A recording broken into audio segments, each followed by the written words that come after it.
Buenas noches. Vivimos en un mundo hiperconectado donde la tecnología cada vez es más importante en nuestras vidas. Esto tiene ventajas, pero también inconvenientes.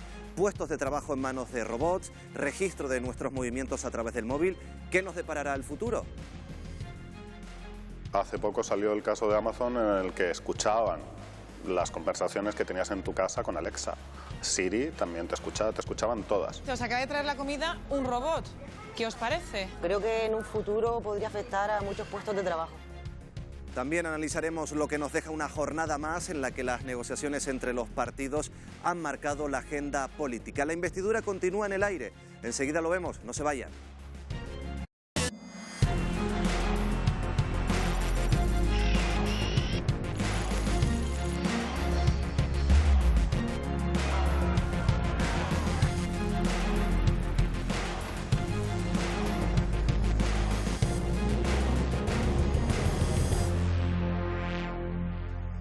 Buenas noches y bienvenidos un jueves más al Enfoque. El Instituto Nacional de Estadística está realizando un seguimiento a millones de ciudadanos a través de sus teléfonos móviles.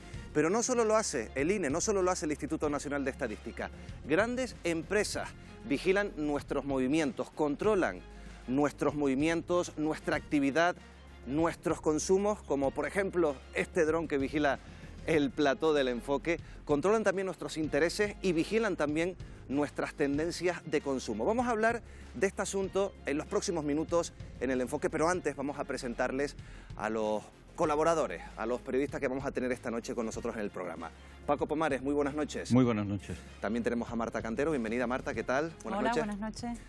Aida Martínez se estrena en el Enfoque, buenas noches, bienvenida. Buenas noches, gracias. También tenemos a Juan Luján. Juan, ¿qué tal? Buenas noches. Buenas noches. Jorge Betancourt, buenas noches. Hola, ¿qué tal? Buenas noches. Y cerramos también con Carlos Domínguez. Muy buenas noches. Muy buenas noches. Como les decíamos, vivimos en una sociedad que está totalmente conectada. Esto también tiene sus ventajas e inconvenientes. Por ejemplo, nos vigilan a través de los móviles, de los ordenadores, incluso de las tablets y hasta de nuestros propios vehículos. Hay muchas cámaras en España y fuera de España que registran las matrículas de nuestros coches. ¿A dónde va esa información? En muchos casos a grandes empresas. Y en muchas ocasiones, para conocer esos datos, controlan esos datos y además con ellos pues anticipan nuestras tendencias de consumo. Se adelantan a lo que vamos a comprar. Es fascinante. Lo vamos a ver en el próximo reportaje. Programados.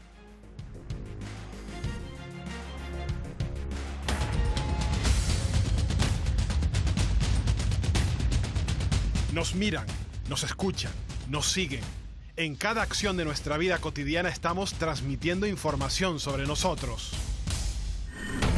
Estamos conectados en el trabajo, en casa e incluso cuando viajamos en el coche. Nuestros datos en Internet son codiciados por las grandes multinacionales.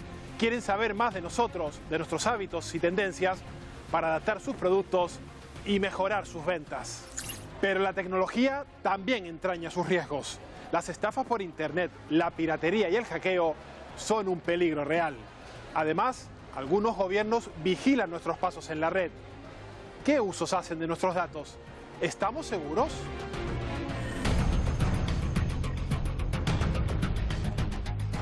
El de la ciberseguridad es un gran negocio para blindarse de ataques en la red. Se calcula que las empresas gastarán más de 112.000 millones de euros solo en 2019.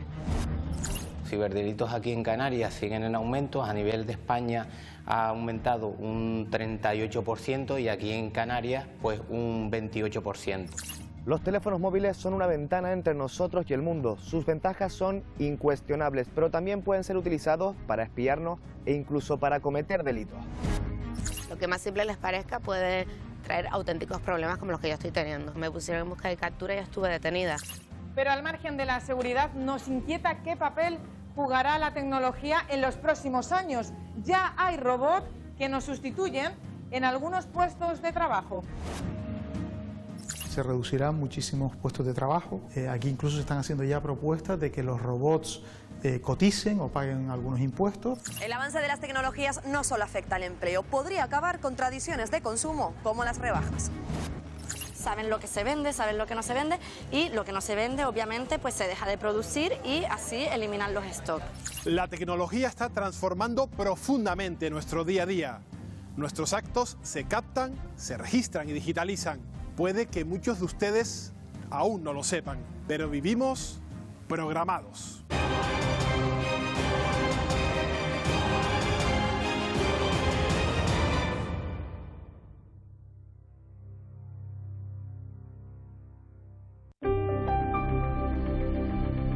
Se estima que el 95% de los españoles está como mínimo en un grupo de WhatsApp. 6 de cada 10 ciudadanos pueden estar en una misma habitación con miembros de su familia mirando al móvil, pero sin hablar entre ellos. Tanto es así que más de la mitad de los españoles asegura haber discutido con alguien de su entorno por no prestarle atención en una conversación, porque estaba mirando el móvil. Hola, Yolanda. Sí, soy yo. Hola, ¿qué tal? ¿Qué tal? Veo que estabas ahí ocupada con el teléfono móvil. Sí, mirando las redes sociales. En tu caso, ¿para qué utilizas el teléfono? Absolutamente para todo. Ya sea WhatsApp, redes sociales, ver una película, una serie, leer un libro, ver las noticias, ver videoclips, escuchar música, pagar incluso con el teléfono móvil. ¿Cuántas horas al día podrías decirme tú que te despreocupas completamente del teléfono? Solamente en las horas de las comidas. Me he despertado por la noche incluso para mirar en el teléfono. Sales de casa, te olvidas el teléfono móvil, ¿podrías continuar ese día sin el teléfono o tendrías que volver atrás a recogerlo? No. O sea, iría corriendo a coger el móvil a mi casa porque no podría estar sin el móvil.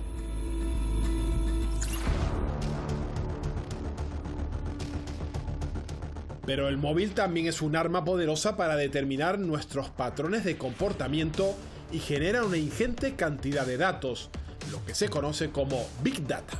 El superordenador HP Teide de Tenerife recoge muchos de estos datos.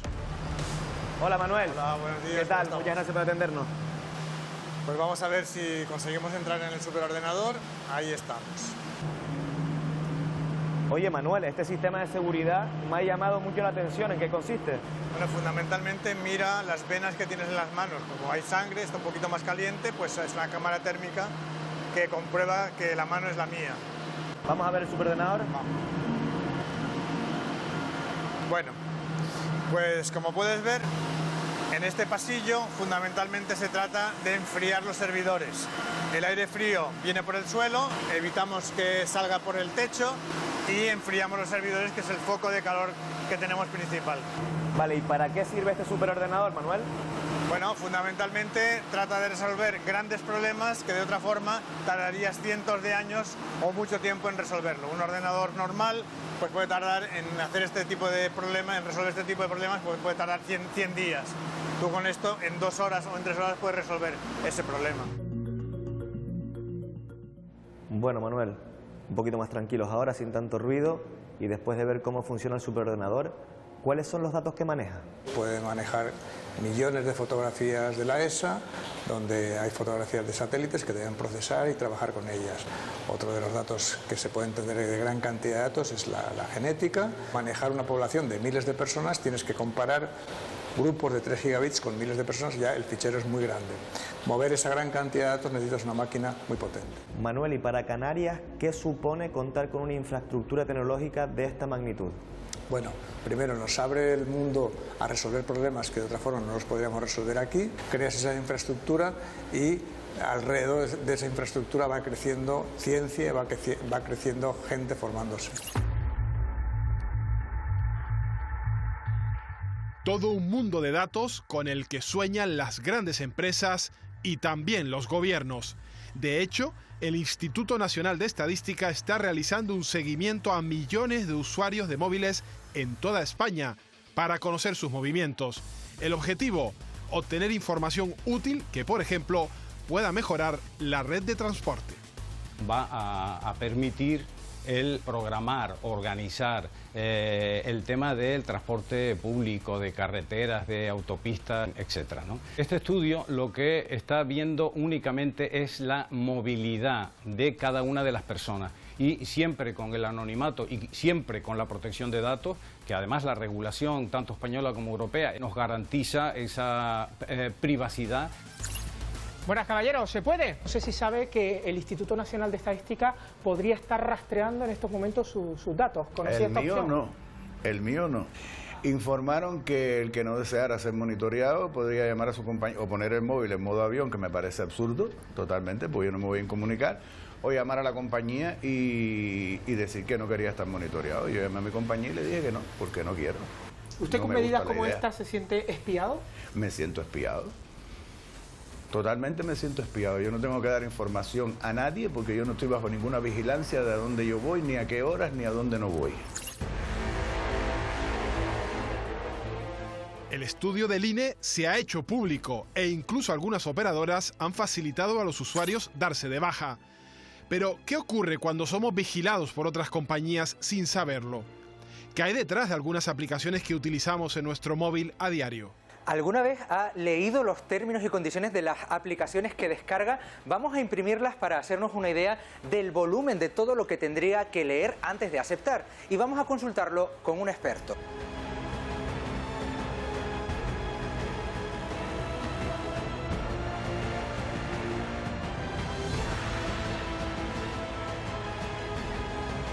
...57 páginas de condiciones y términos de aceptación para bajarnos una app. Marcos León, gestor de proyectos. Esto para una sola app. ¿Qué riesgos corremos al aceptar estos términos sin leerlos? Normalmente, si te enfrentas a una empresa seria, pues riesgos pocos. Lo único que nuestros datos personales pues probablemente los utilicen para más de lo que nos pensamos. Normalmente se utiliza pues para temas publicitarios, pues para decirnos para mostrarnos el producto que estamos buscando, para conocer más de nuestros hábitos de compra. Y cuando tienen acceso a nuestro micrófono, a nuestras fotos, ¿hay personas detrás que acceden, que pueden vigilar? Hombre, hace poco salió el caso de Amazon en el que escuchaban las conversaciones que tenías en tu casa con Alexa. Siri también te escuchaban todas. Todas eran escuchadas al final por personas. Es cierto que luego ellos dicen que ese tipo de datos se consumen sin ser capaces de identificar a la persona final. Pero tú les has puesto un micrófono en tu casa, ¿qué están escuchando?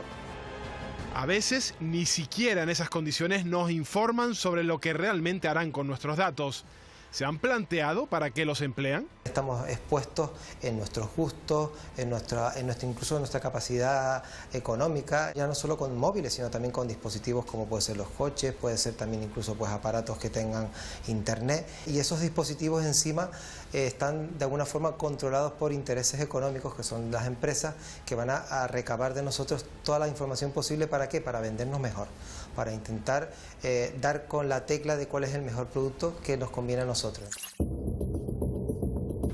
Ya hay multinacionales que utilizan nuestra información para saber qué prenda preferimos a la hora de comprar. Su objetivo principal es crear colecciones cuya venta esté asegurada y así evitar quedarse con stock que probablemente terminará en rebajas. Marta Ibrahim, experta en marketing, además relacionada con la moda, influencer. Creo que nadie mejor que tú para preguntarte si este control de stock en las tiendas puede terminar con las rebajas. Bueno, realmente terminar con las rebajas yo creo que no se va a terminar porque son una herramienta de marketing fundamental para vender. Lo que sí que es verdad que va a haber muchos cambios. ¿Por qué? Porque controlan el stock y muchas de esas prendas que han tenido éxito ya no van a llegar a las rebajas. ¿Cómo controlan ellos ese stock? No sé si te has dado cuenta que en muchas tiendas ya podemos ver que las chicas, las dependientes, van con un pinganillo en la oreja y con el ordenador, que es como un móvil portátil. Todo eso es para controlar lo que la gente se prueba, lo que la gente le gusta, lo que se vende, lo que no se vende. El control es tal que la prenda se analiza desde el momento que se fabrica hasta que se vende. Y lo que no se vende, obviamente, pues se deja de producir y así eliminan los stocks. Se puede decir que hacen como una radiografía de los gustos de la gente. 100%. Y en función a eso, pues piden más o menos cantidad. Y producen más o menos cantidad, efectivamente. Pero las rebajas no es lo único que puede cambiar con el avance de la tecnología. La inteligencia artificial avanza muy deprisa. Ya es una realidad que sustituya a determinados trabajos.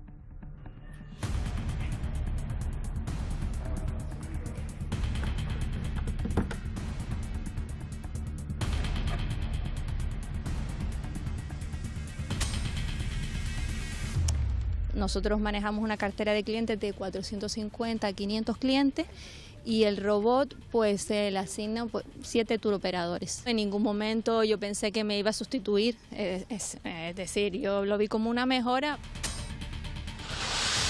Profesora, acabamos de escuchar a esta mujer canaria que asegura haber sido sustituida en su puesto de trabajo por un robot. ¿Es esto lo que nos espera en un futuro? No creo que los robots vayan a sustituir directamente a las personas, pero sí que vamos a ver un cambio muy grande en la fuerza de trabajo y los robots cada vez más apoyarán más a las personas, a los trabajadores. ¿Estamos ante una revolución que nos va a cambiar a nosotros? Bueno, es muy posible. Si uno piensa en la primera revolución industrial, hubo un cambio muy grande y pasamos a la semana de 40 horas y por primera vez a disponer de tiempo libre. Apareció el concepto del turismo como lo conocemos hoy en día, ¿no? Ahora, cuando entra la inteligencia artificial y la robótica, se reducirán muchísimos puestos de trabajo, con lo cual entendemos que habrá menos trabajo y eso supondrá o que menos personas trabajen o que todo el mundo trabaje menos horas, ¿no? Y tendremos que buscar modelos tipo renta básica universal, es decir, que todo el mundo, trabaje o no trabaje, disponga de un ingreso mínimo mensual garantizado. Aquí incluso se están haciendo ya propuestas de que los robots coticen o paguen algunos impuestos. Profesor, gracias. A ustedes.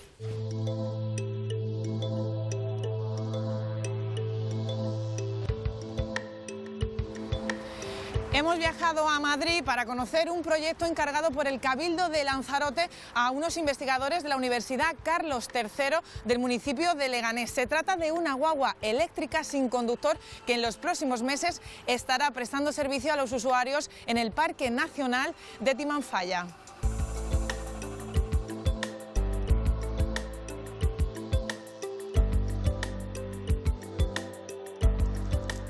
Javier García, perdona, miembro de City Timanfaya. Javier, esta guagua va a estar en unos meses en el Parque de Timanfaya. Esta guagua va a ser capaz de transportar turistas a lo largo de la ruta de los volcanes. ¿Qué tiene de particular esta guagua? Esta guagua tiene de particular que no tiene conductor, no tiene puesto de conducción y que es ecológicamente sostenible porque es eléctrica. ¿Podemos ir dentro? ¿Me das una vuelta y me enseñas cómo funciona? Sí, Patricia, por favor, acompáñame. Pulsamos el botón y podemos acceder al vehículo para empezar la marcha. Entraríamos, cerramos la puerta. Exactamente. Lo peculiar de esta guagua, lo que veo, no tiene volante, tiene una tablet. Exactamente, no tiene puesto de conducción, de tal manera que cuando yo le pulse el play, el vehículo se empezará a mover. A ver, damos al play. ¿Cómo funciona esta guagua? Básicamente funciona ubicándose en la carretera para saber en qué posición se encuentra el vehículo, qué dirección tiene y hacia dónde apunta, y en función de eso el vehículo decide qué giro tiene que tener y qué aceleración le tiene que imprimir al movimiento. ¿Es segura esta guagua? Sí, es totalmente segura. Piensa que tenemos 5 sistemas de ubicación del vehículo que permiten asegurarnos que el vehículo está dentro de la carretera y no va a salir de la misma. Y cuando perdemos más de 2 de ellos, lo que hace es pararse automáticamente para evitar que haya un accidente. Es la primera vez que una guagua sin conductor va a estar y va a prestar servicio a personas. Va a ser la primera que haga una ruta de una manera más estable, que sea tan larga y tan escarpada como es en la ruta de Timanfaya. Javier, entonces el futuro está aquí, ¿es este? Sí, Patricia, el futuro es este. Dentro de unos pocos años verás muchos vehículos moviéndose de esta manera. Pues Javier, muchísimas gracias. Párame la guagua, que yo me bajo aquí. Te paro la guagua, te abro la puerta. Encantado. Gracias.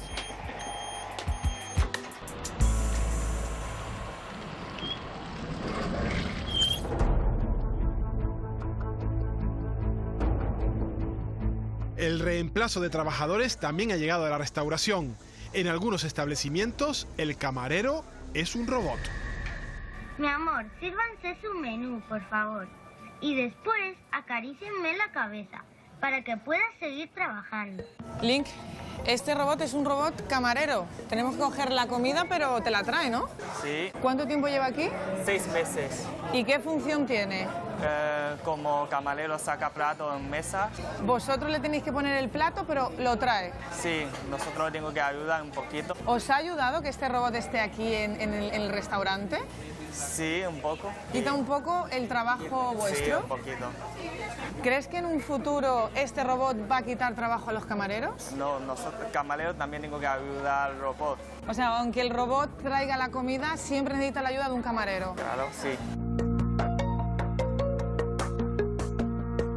Perdonad que os moleste, os acaba de traer la comida un robot. ¿Qué os parece? Me parece peculiar y gracioso, pero creo que en un futuro podría afectar a muchos puestos de trabajo. O sea, ¿crees que esto en un futuro podría quitar puestos de trabajo de camarero? Sí, lo creo. Pues nada, muchísimas gracias. Nada. Que aproveche, cariño.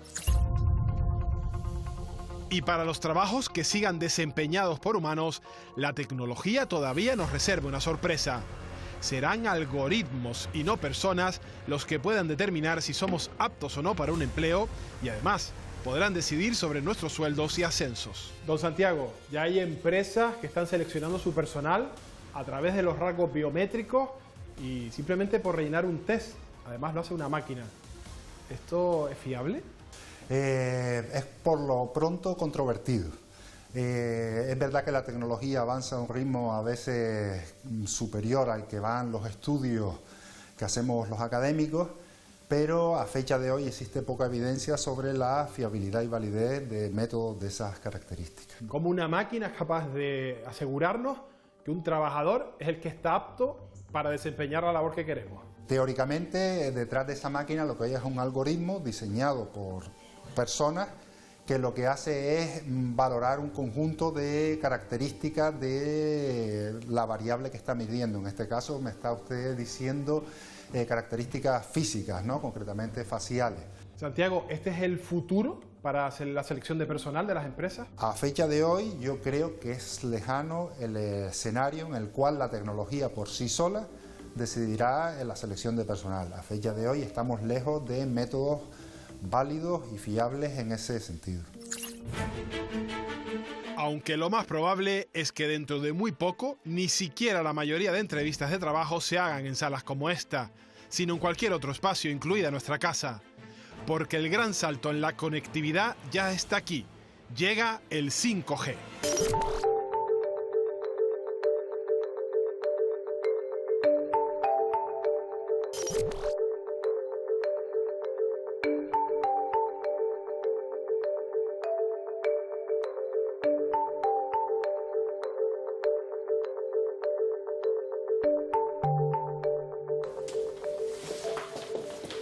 Buenos días, Federico Ruiz, director del Observatorio Nacional de 5G. Buenos días, Patricia. Bienvenidos al observatorio. Gracias. Federico, ¿qué supondrá la implantación del 5G en nuestra sociedad? 5G es la conectividad total. Personas entre personas, sin limitaciones, y de personas con cosas y de cosas entre ellas. Estamos hablando desde sensores, cosas muy sencillas. Por otra parte tenemos otro tipo de cosas, que son robots, son coches, que van a estar conectados con nosotros, con la carretera y entre ellos. Es que supondrá un gran cambio en todo lo que es entorno de trabajo. ¿Van a correr más peligro nuestros datos? ¿Vamos a estar más espiados? No más que ahora. La cuestión de la confidencialidad y la seguridad de los datos se plantea ya. Lo vemos todos los días. Por lo tanto, es una batalla que el 5G hace inexcusable ahora, digamos, pero que ya existe. ¿Supondrá una revolución el 5G para nuestra sociedad? Sí, es una revolución. Es una revolución. Lo que pasa es que la veremos introducida a paso, pero supondrá un enorme cambio. El 5G impulsará como nunca el llamado Internet de las cosas, la interacción con los objetos cotidianos. Es el futuro, que en algunos casos ya está aquí. Hola. Hola, Daniel. Vengo a que me enseñes la casa domótica. ¿Puedo pasar? Claro, por supuesto. Adelante.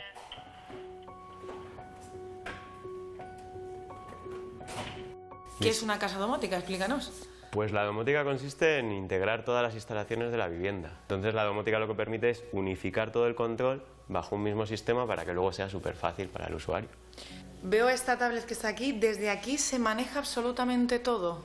Sí, puedes controlar absolutamente todo. Te permite acceder a todas las funciones de control. Iluminación, audio, climatización, escenas, stores, lo que quieras. Por ejemplo, si queremos apagar las luces de la cocina, Sí. ¿cómo lo haríamos? Pues elegiríamos la cocina como estancia a controlar y ahí simplemente pulsamos y apagamos las luces.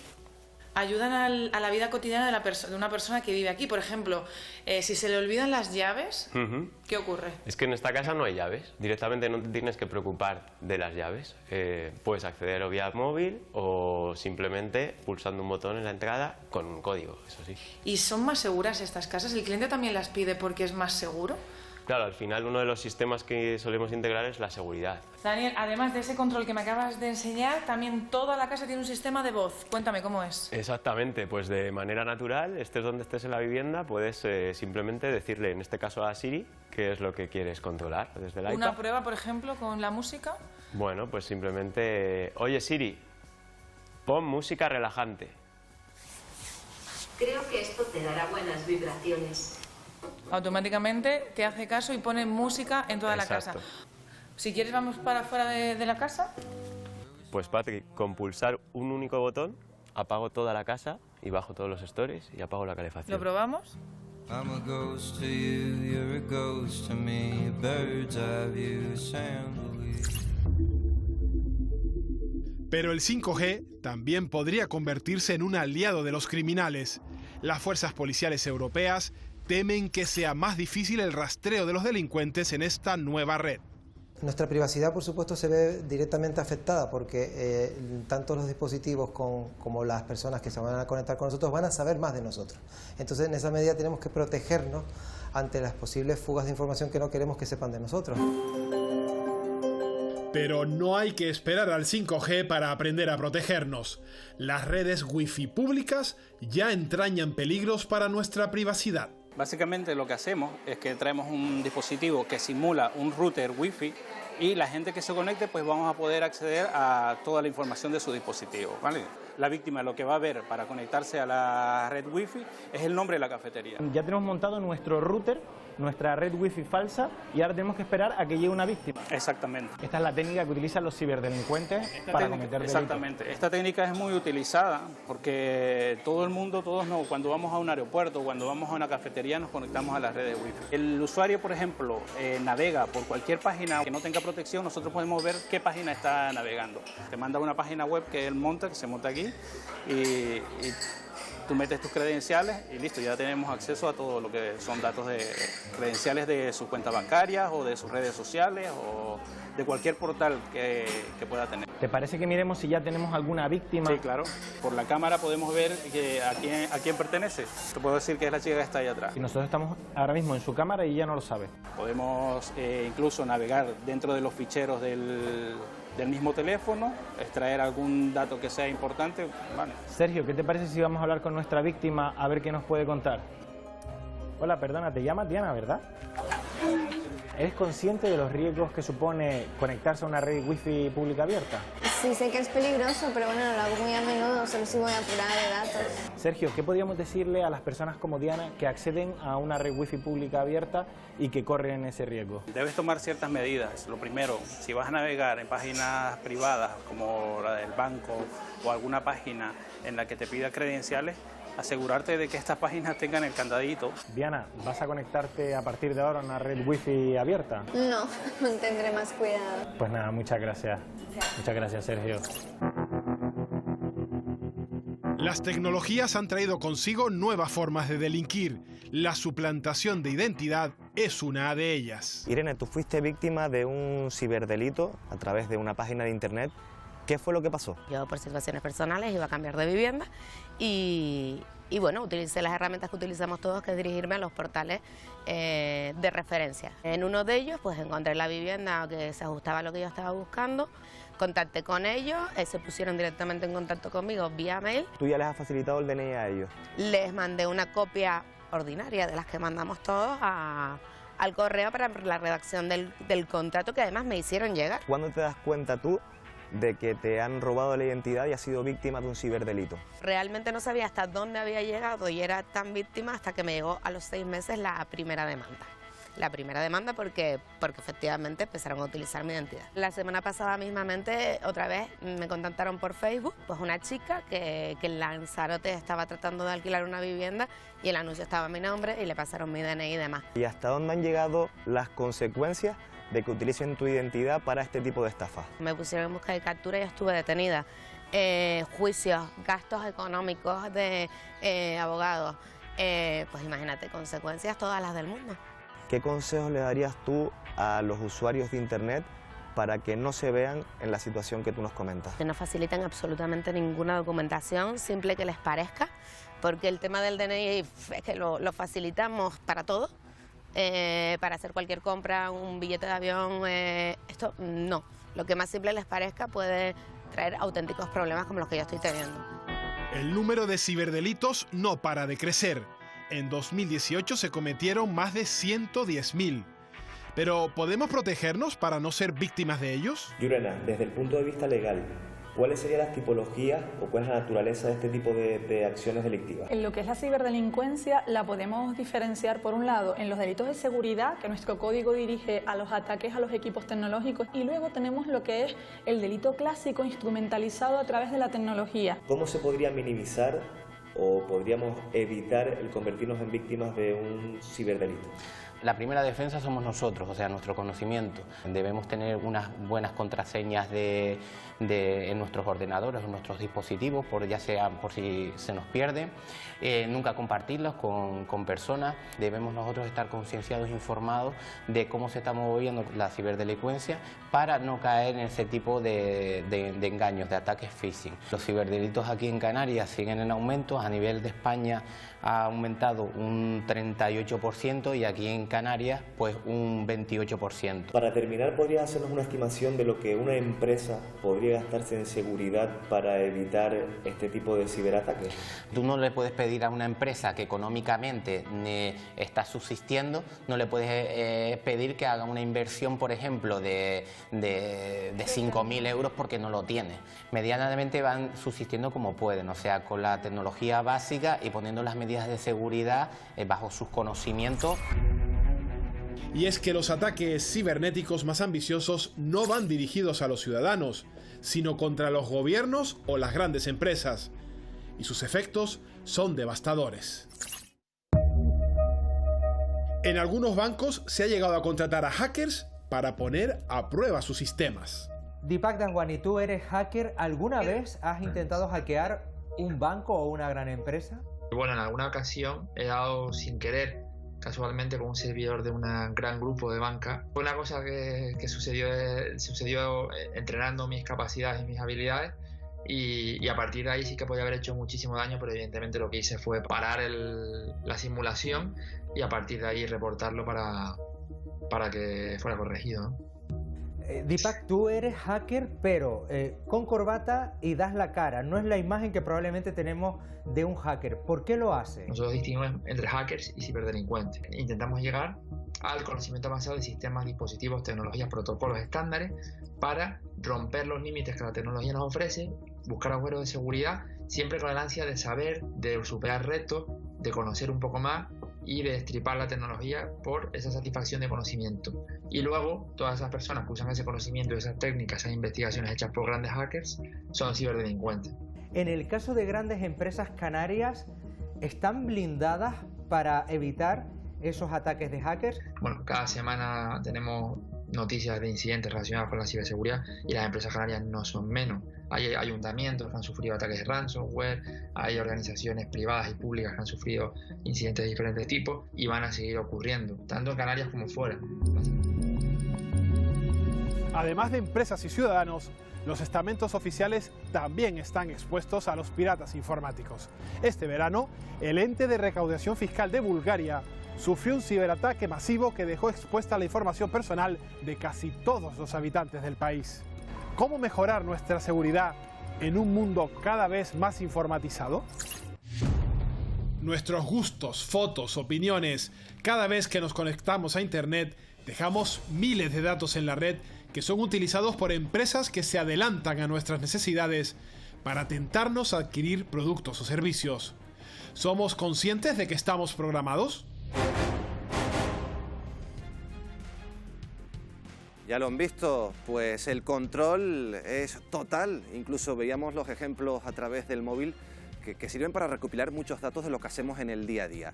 20 segundos para comenzar. Pregunta, además muy directa. ¿Se sienten vigilados? ¿Creen que se está vulnerando nuestra intimidad? ¿O es el precio que hay que pagar por esta revolución tecnológica? Paco, 20 segundos. Yo no me siento vigilado como persona, como individuo. Creo que a todo el mundo le importa un bledo lo que yo pueda hacer. No soy un peligro para el Estado, no soy un peligro para nadie. No me siento vigilado individualmente. Lo que sí es cierto es que se comercia con mis datos. Todo aquello que genero, todo aquello que hago, mis movimientos, mis preferencias, tiempo, Paco. son usadas. Marta. Yo creo que sí, yo sí tengo la conciencia, no la sensación y el sentimiento, etcétera, pero sí la conciencia de que estamos vigilados, de que vulnera nuestra intimidad y que es el precio que tenemos que pagar, las tres cosas a la vez, ¿no? El problema es las ventajas que tiene y los inconvenientes, hacer buen uso de una tecnología que es tan vertiginosa que no nos está dando tiempo para prepararnos. Tiempo, Marta. Aída. Pienso que al final las ventajas que nos ofrecen las nuevas tecnologías son mayores a esa intimidad que nos roban, pero evidentemente pensando siempre que al final el Big Data, lo que dicen, nadie da duros a 4 pesetas y hay que pensar que cuando todo es gratuito, como se suele decir, el producto eres tú. Entonces saber de alguna forma intentar controlar qué hacen con nuestros datos, pero no renunciar a... Tiempo, Aída. Juan.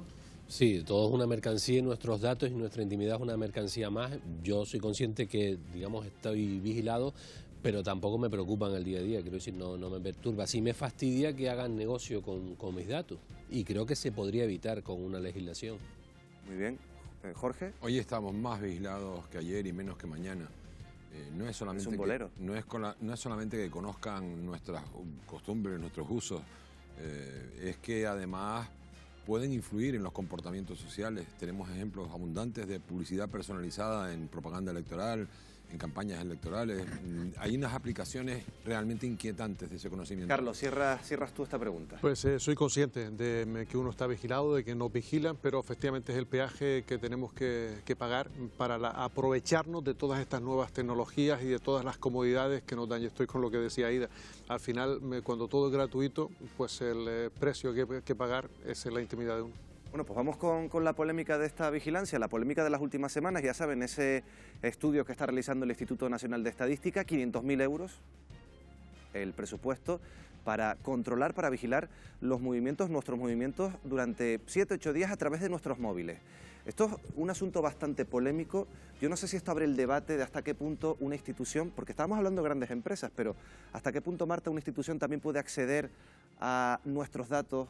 ¿De qué manera puede controlar nuestros movimientos? Bueno, en este caso en concreto había compañías que te solicitaban la autorización y tenías la posibilidad de descolgarte y otras que no. Estabas con esa compañía y tenías que hacerle un seguimiento. Yo creo que esa es una de las cuestiones básicas que están sobre la mesa, ¿no? Cómo instituciones, gobiernos y empresas pueden utilizar toda esa base de datos para de alguna manera manipularnos en un sentido u otro. Yo creo que también nosotros tenemos mucho que hacer en el sentido de proteger nuestra intimidad y hay mecanismos para hacerlo, ¿no? Pero claro, cuando la legislación es laxa a la hora de que las grandes empresas manejen nuestros datos, ¿de qué manera nos podemos proteger?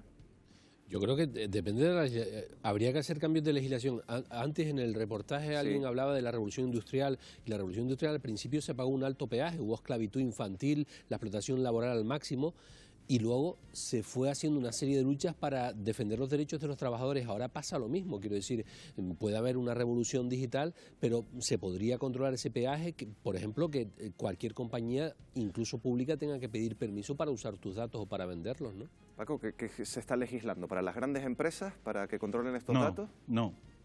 Vamos a ver, yo creo que la legislación en materia de derechos que tienen que ver con la intimidad en Europa es la más potente y la más dura de todo el planeta, ¿no? Pero con grandísima diferencia. Lo que sucede es que las compañías hacen un pequeño truco, que es que si tú no expresas voluntariamente tu intención de mantenerte al margen del control de tus propios datos, los utilizan y los comercializan. Lo que ha ocurrido en relación con la intervención del INI en este proyecto, a mí no me preocupa lo más mínimo, porque en realidad lo único que ocurre es que el INI está recibiendo información que le facilita Movistar, Vodafone y Orange y que manejan con absoluta tranquilidad, pero no se la entregan a una empresa, a una institución pública que lo que pretende es conocer dónde están los cuellos de botella de la circulación, qué hospitales son los que hay que mejorar porque son los que más acude la gente, en fin, pero todo un tipo de... anónima, no invade. Es completamente anónima, no invade la intimidad. Importante. Es que cuando yo planteaba antes que no me siento vigilado, quiero decir que no me siento vigilado individualmente. Claro que nuestros datos son utilizados de una manera masiva y lo comenté antes también. Nos hemos convertido en una mercancía, nuestra vida se ha convertido en una mercancía, pero no de una forma individual, sino anónima. Otra cosa, por ejemplo, es lo que ocurre en China, que lo hemos estado viendo estos días, ¿no? Es decir, otra cosa es lo que ocurre con determinado tipo de artilugios y de aparatos que pueden ejercer un control específico de las personas, ¿no? De lo que hace cada persona. Pero hemos abandonado, y poniendo el ejemplo, o por lo menos el punto de partida con lo que está haciendo el INE, hemos abandonado el concepto clásico de privacidad. Ya no podemos hablar de ese concepto clásico de privacidad con las redes, con los datos, con nuestros móviles, Aida. Creo que estamos queriendo cuantificar o sacar rédito a unos datos sin tener la legislación. Es verdad que siempre hablamos legislación, la legislación siempre va detrás de la sociedad, ¿no? Va avanzando, pero en este caso, pues esperar a tener de alguna forma algo que nos podamos de alguna forma acoger los ciudadanos.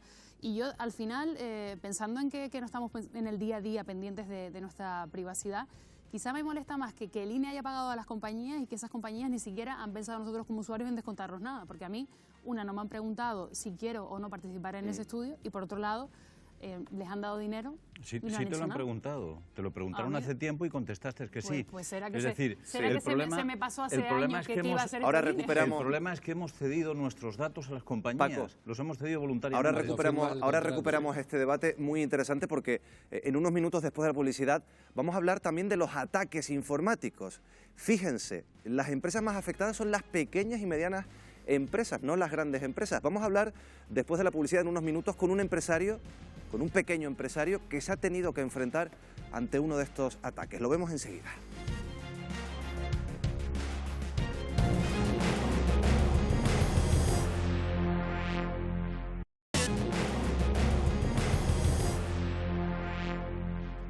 Estábamos hablando de cómo la tecnología prácticamente se ha adueñado de nuestras vidas. Básicamente, esto tiene sus ventajas, lo hemos comentado en la mesa, pero también tiene muchos inconvenientes. Está, por ejemplo, el peligro de la red. Fíjense, este año las empresas se van a gastar miles de millones de euros en responder, en estar a salvo de los ataques informáticos. Y las más afectadas por estos ataques informáticos, lo decíamos antes de la publicidad, son las pequeñas y medianas empresas. Wendy Fuentes, buenas noches. Muy buenas noches, Miguel Ángel. Efectivamente, como has dicho, esta imagen que tengo a mi espalda a tiempo real representa el número de ciberataques que está teniendo lugar en este mismo instante en cualquier parte del planeta. Como decía, es una imagen a tiempo real, y es que en este momento se están produciendo cientos de ciberataques en todo el mundo. A lo largo de 2018, solo en España se registraron 120.000 ataques a empresas, una cifra que multiplica por 7 los de 2014. Esto nos sitúa como tercer país que más ciberataques recibe en el mundo. La mayoría de las víctimas son pequeñas y medianas empresas. De hecho, del total de pymes en España, un 53% reconoce haber recibido un ataque informático. Pero, ¿por qué los piratas del ciberespacio atacan a las pymes y cuál es su principal objetivo?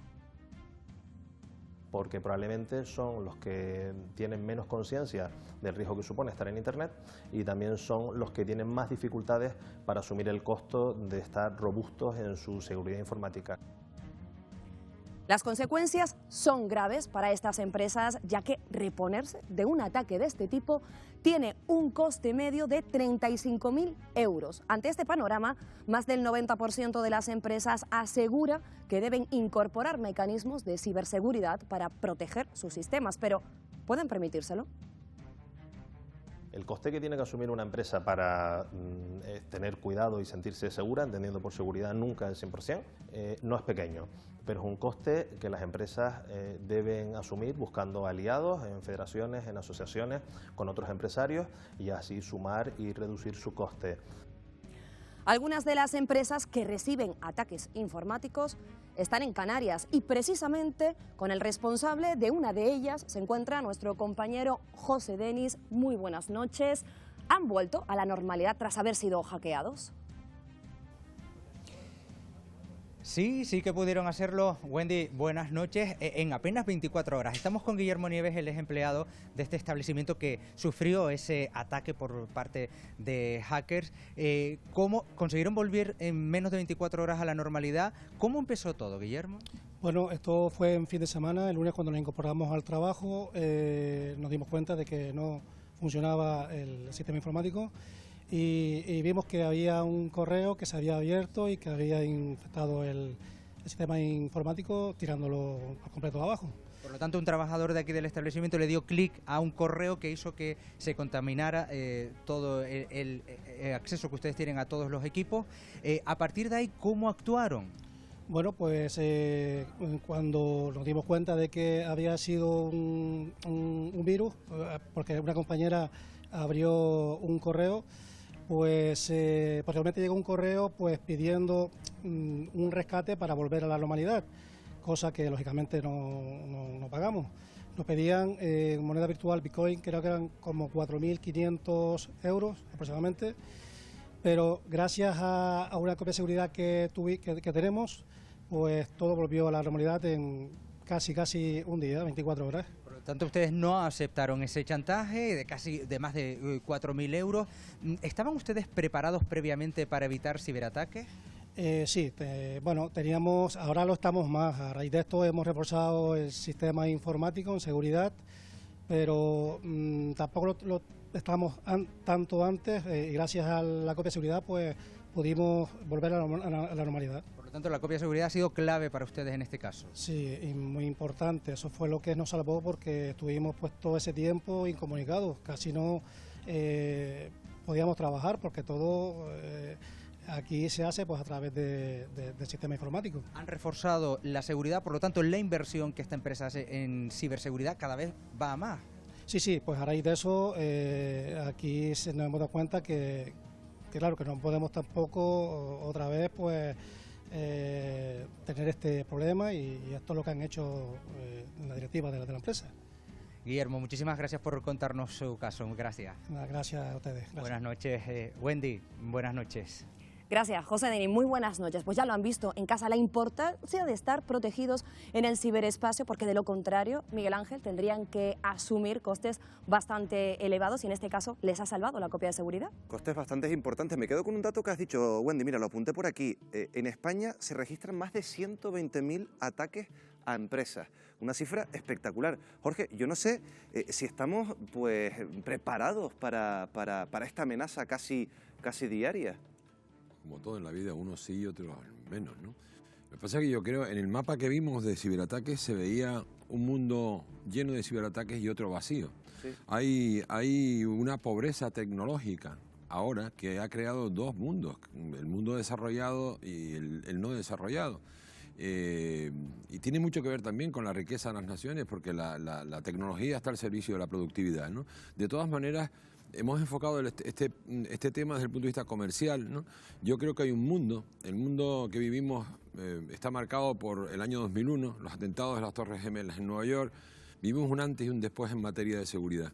Nuestra privacidad está en riesgo, si no está perdida ya.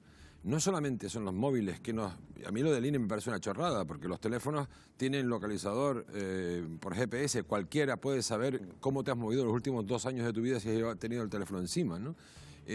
A mí me preocupa enormemente más el uso que estamos admitiendo por razones de seguridad de cámaras de videovigilancia, de algoritmos que leen los rostros y son capaces de memorizar esos rostros y detectar por dónde te mueves, quién eres, a dónde vas, y las aplicaciones que luego esos algoritmos y ese reconocimiento de las personas tienen en manifestaciones, en derechos individuales, en tránsitos entre países. Es decir, ese mundo de seguridad es mucho más peligroso. Ese es un tema interesante, Carlos, porque esto también es un tema tangencial, o yo creo que central, más que tangencial, de este asunto. El uso de videovigilancia en las calles, en centros públicos, ¿a favor o en contra? ¿Qué está? ¿Anteponemos la seguridad a la privacidad o el hecho de no tener cámaras en las calles a pesar de lo que pase? Hombre, la verdad que ahora mismo, como está la situación, que tienen las cámaras de nuestros móviles, que pueden acceder a la cámara de nuestro móvil, al micrófono de nuestro móvil, nosotros ponemos en casa el aparatito al que le decimos la música que queremos y nos está escuchando siempre. Pues creo que lo de menos es la cámara de videovigilancia en la calle. O sea, que no te importan cámaras en la calle. Lo que sí me importaría es el que utilicen los datos de algoritmos de mi rostro para detectarme en una manifestación y atenten contra mi libertad. Pero si ponen una cámara de videovigilancia en la calle para la seguridad de todos los transeúntes, es decir, es el uso que le puedan dar de eso. Juan, ¿cámaras sí o no? Yo prefiero que no, que haya menos. Yo recuerdo aquella frase hace muchos años cuando existían los dos bloques, el este y el oeste, de Felipe González: prefiero morir apuñalado en Nueva York que vigilado en Moscú. El problema es que hoy en Nueva York estás vigilado y puedes morir apuñalado, y en Moscú también, ¿no? En ese dilema yo prefiero desde luego la libertad. Creo que no vale la pena, no compensa el tema. ¿Paco? Yo creo que la tecnología tiene sus usos y el verdadero problema es que lo hemos fiado todo a la tecnología. La tecnología tiene que ponerse al servicio de los seres humanos y no los seres humanos al servicio de la tecnología. Esa es la clave, determinar exactamente en cada caso concreto en que se plantea una aplicación tecnológica cuáles son los grados de manipulación que puede producir esa tecnología y cuáles son los beneficios que aporta, porque en estos momentos tenemos un exceso tecnológico que está de alguna manera convirtiéndonos en seres con una extraordinaria dependencia de las comunicaciones, con una extraordinaria dependencia de los dispositivos, y que al mismo tiempo hace que perdamos la capacidad de humanizar, la capacidad de socializar con los demás, ¿no? Entonces, ese es el verdadero problema que estamos viviendo. La cuestión del control, de la vigilancia, creo que estamos un poco psicóticos en ese sentido, porque a quienes realmente se ocupan de controlar y de vigilar les importamos un bledo. Lo que les interesa es saber cuáles son nuestros gustos para vendernos cosas. Eso es lo que andan buscando. Claro, pero con el tema de las cámaras en vías públicas es posible generar un perfil de usos, de movimientos, de a qué tiendas vamos, a cuáles no vamos.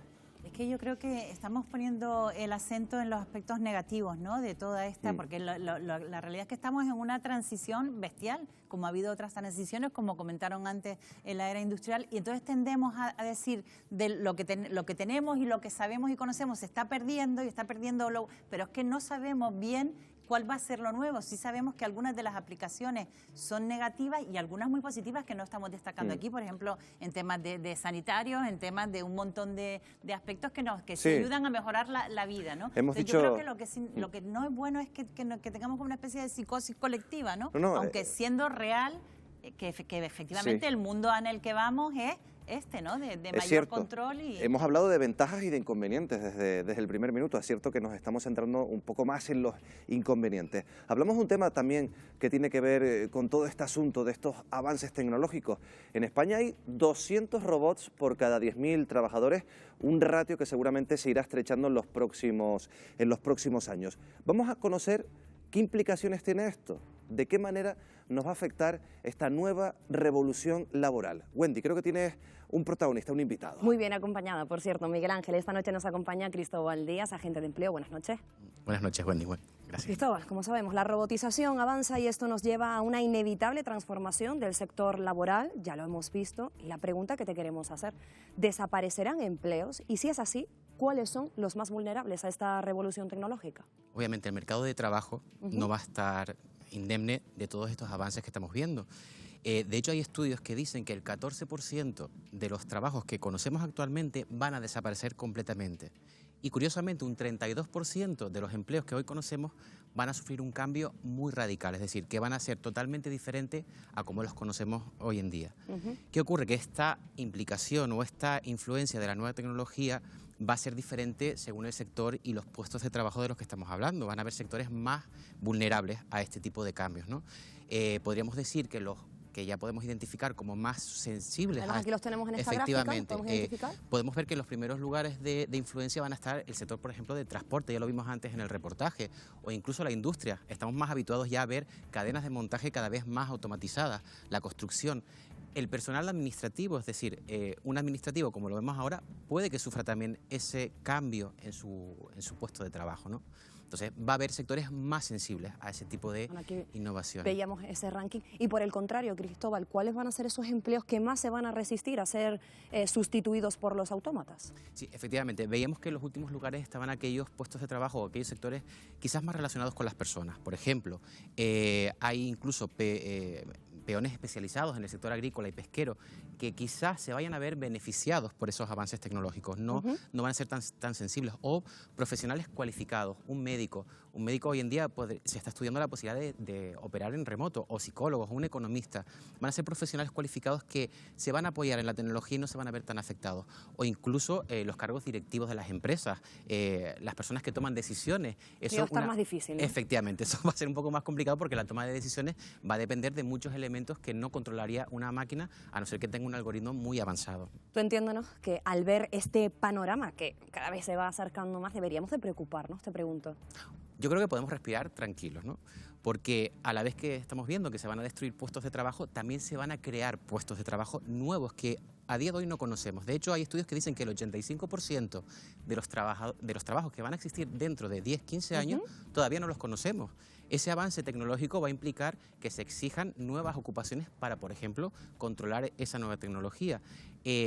Los trabajos centrados en personas también van a verse modificados, pero van a generarse a lo mejor nuevos puestos de trabajo en esa parte, ¿no? En ese sentido. Y nosotros al ver un poco esto, ¿qué debemos de hacer frente a esta era que se aproxima y cómo gestionar el cambio? Lo más importante es ser previsores, ¿no? Ya sabemos cuál es el transcurso de lo que está ocurriendo, entonces vamos a gestionar ese cambio.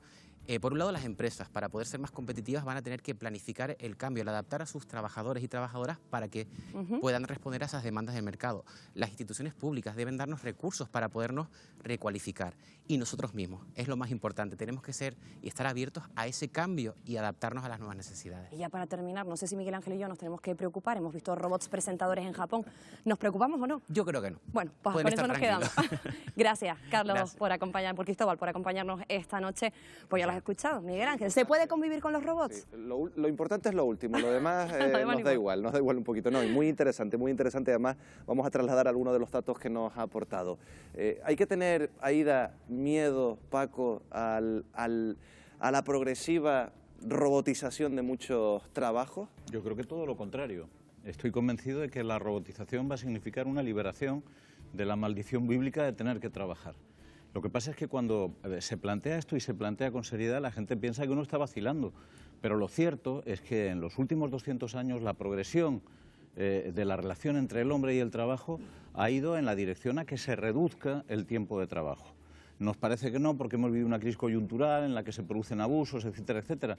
Pero la tendencia es que la maquinización permita amortiguar la carga de trabajo sobre los hombres. Yo tengo el convencimiento de que en menos tiempo del que creemos, prácticamente toda la actividad pesada que se realiza en estos momentos por hombres va a ser sustituida por máquinas. Se ha hablado, por ejemplo, del transporte. Prácticamente van a ser las máquinas las que conduzcan y se muevan sobre el planeta. Pero hay otras actividades que consideramos que están reservadas a los hombres, que son las que tienen que ver con la creatividad, que también se van a modificar y también van a ser realizadas por máquinas, porque las máquinas pueden desarrollar, a través de su propia conexión, informes médicos más rápidos, más eficaces y más certeros que los que realizan los médicos. ¿Saben dónde no van a poder sustituirnos las máquinas? Por ejemplo, en la enfermería. Sí en la medicina, pero no en la enfermería. Porque en la enfermería se necesita el trato humano, correcto, y probablemente tampoco en la presentación de noticias, hasta que nos acostumbremos, ya que eso te preocupa, y probablemente tampoco en la atención personal. Que ya se elaboran por ordenadores, o sea que no... Que tampoco estamos muy lejos de la sustitución. Aida, ¿miedo para este cambio en el entorno laboral? Simplemente hay que tener la concepción que ni se crea ni se destruye empleo, se transforma. Vamos a vivir otro tipo de empleo que, como quizá ya han apuntado, no lo conocemos aún. Es verdad que hay estudios que ya apuntan que en el 2030 1 de cada 3 trabajos que se realicen lo va a realizar una máquina, tenemos que ser conscientes, y que habrá, pues ya lo han apuntado, algún tipo de trabajo como el administrativo, como puede ser el de la conducción, el de, no sé, desde cualquier otro tipo de ámbito, por ejemplo el de la hostelería, que será sustituido por máquinas. Pero hay que resaltar y remarcar que muchos de estos empleos que desaparecerán son de baja cualificación, no son cualificados. Con lo cual, para contrarrestar esa llegada de esos robots, pues al final lo que hay que hacer es seguirse formando, adaptándose a los nuevos tiempos y pensar que al final el pensamiento crítico, la creatividad, todo eso no lo tienen los robots, la capacidad de liderar un grupo no lo tienen los robots. Pero Aida, hoy todos los trabajos los realizan las máquinas, prácticamente todos. Lo que ocurre es que los realicen bajo el control del hombre. Lo que estamos hablando no es de que las máquinas vayan a sustituir el trabajo, es que van a actuar autónomamente sin necesidad de hombres. Pero mira, a mí me llamó la atención del gráfico que sacaron de los sectores más afectados. Educación estaba en la última como de las menos afectadas, y sin embargo, en este momento ahora de transición, en las aulas se ha vivido el choque real de la implantación, y al profesorado y a los docentes les ha costado un montón, entre otras cosas, adaptarse a estos nuevos tiempos, entre otras cosas porque suelen ser docentes del siglo XX dando clases a alumnos de siglo XXI que ya tienen hasta la pedagogía, el uso de las nuevas tecnologías y todo. Ahí hay una confrontación clara y directa de este momento, ¿no? Nativos digitales que saben muchas veces más que el profesor. Pero de todas maneras... Y la forma incluso, ya no hay libros, mira, ya lo estamos viendo, de otra manera, lo estamos viendo, ese listado, me llamó la atención. Ese listado de las profesiones más afectadas lo estamos viendo en pantalla, la verdad que de las últimas educación, pero por ejemplo la más afectada es el transporte, lo vemos en el reportaje, esas guaguas sin conductor. Sí, porque con la tecnología 5G que está a punto de implantarse, los coches se moverán solos, pero si lo sabemos todos.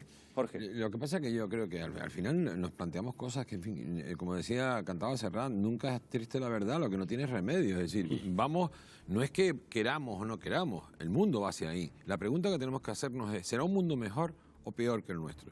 Si nosotros pensamos en el mundo de nuestros abuelos no solamente no tenían móviles, no tenían pets, ni tags, ni escáneres, ni airbags, no tenían miles de cosas que hoy nos rodean y nos parecen normales.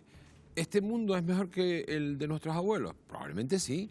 Nuestra esperanza de vida ha aumentado, los seres humanos disfrutan de una serie de comodidades que no existían en aquella época. Es decir, yo creo que el mundo cambia, y cambia a pesar de que no queramos que cambie. Y antes de lo que vayas a decir, Juan, también voy a añadir otro punto en el debate. Cotizaciones sociales de los robots, que esto se está hablando en muchos entornos económicos en un futuro, que hay que compensar esta robotización con que aporten también a la caja, a la seguridad social. Claro, es que eso es un tema que no habíamos tenido en cuenta, pero deben cotizar los robots. ¿Por qué? Porque están sustituyendo a una persona que puede trabajar. Y con la deficiencia que tiene la seguridad social, está claro que los robots debían de cotizar, porque si no vamos a abaratar mucho más el puesto de trabajo, porque si ese puesto de trabajo es nada más que lo que te cuesta el robot en sí, no le pagas mensualidad, no pagas seguridad social, por lo tanto yo cotizar los robots sí, desde luego. Y hay otra cuestión con todo lo que estamos hablando. Me ha parecido muy interesante una de las cosas que ha comentado Paco, es decir, el exceso tecnológico que tenemos, y que a lo mejor lo que nos va a llevar es a que tenemos que enfocarnos en la capacidad humana, en no perder esa capacidad humana y humanizarnos un poco más, ¿no?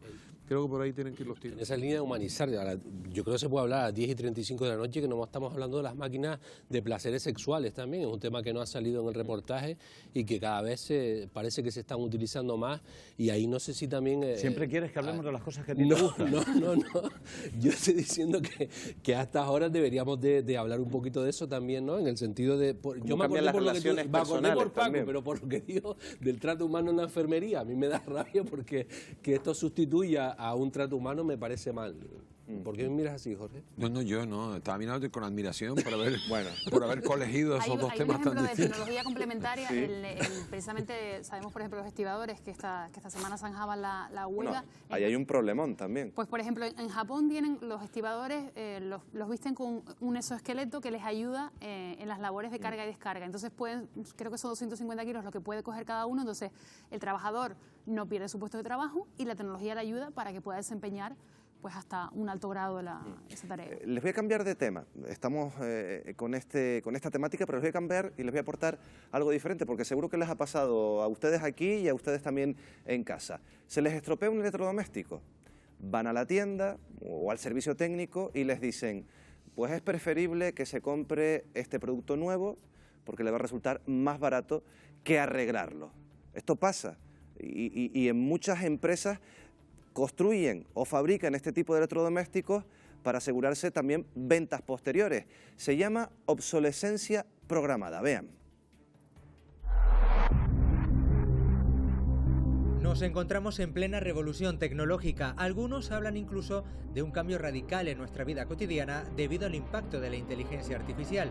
Pero también hay aspectos negativos. Por ejemplo, la obsolescencia programada. O lo que es lo mismo, el final de la vida útil de la mayoría de los aparatos que consumimos, y es que ya desde la fase de diseño muchas empresas programan el momento en el que estos aparatos quedarán obsoletos e inservibles. Buscan generar más ingresos propiciando compras más frecuentes, una máxima que muchos expertos reconocen mientras otros niegan.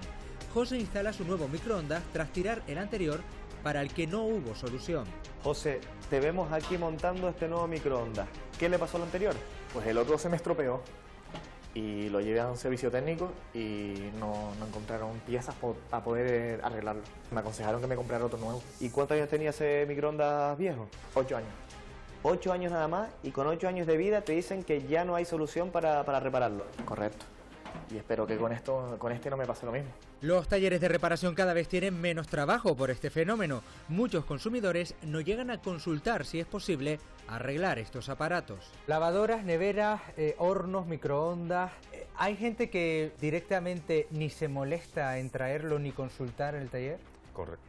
Es decir, directamente un termo se le estropea, va y compra otro, sin mirar si se puede reparar, si no se puede reparar, si cuánto le sale y demás. ¿Y por qué lo hace? A lo mejor porque cree que el precio de reparar va a ser casi lo mismo que comprar otro. Yo creo que es desconocimiento. Hay otros que aunque lo quisieran arreglar, no se consiguen las piezas. Por ejemplo, Sí, es la es obsolescencia programada. Ya no tiene solución, no tiene alternativa.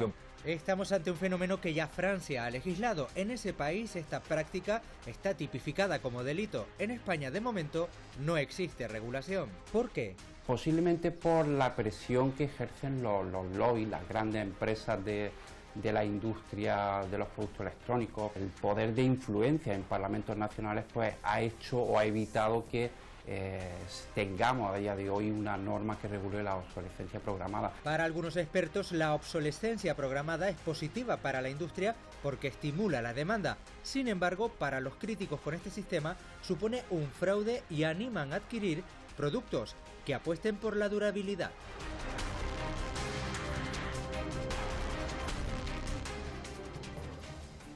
Miren, Francia es el único país de nuestro entorno en el que están penalizadas estas actividades, pues fomentar la obsolescencia de electrodomésticos, además con cantidades importantes y también con penas de prisión. ¿Debería estar en España esto igual de penalizado, ser contundente para las empresas que fabrican pues electrodomésticos, una tablet, por ejemplo, que se estropea a los 2 años y te tienes que comprar otra? Rotundamente sí, debería estar penalizado.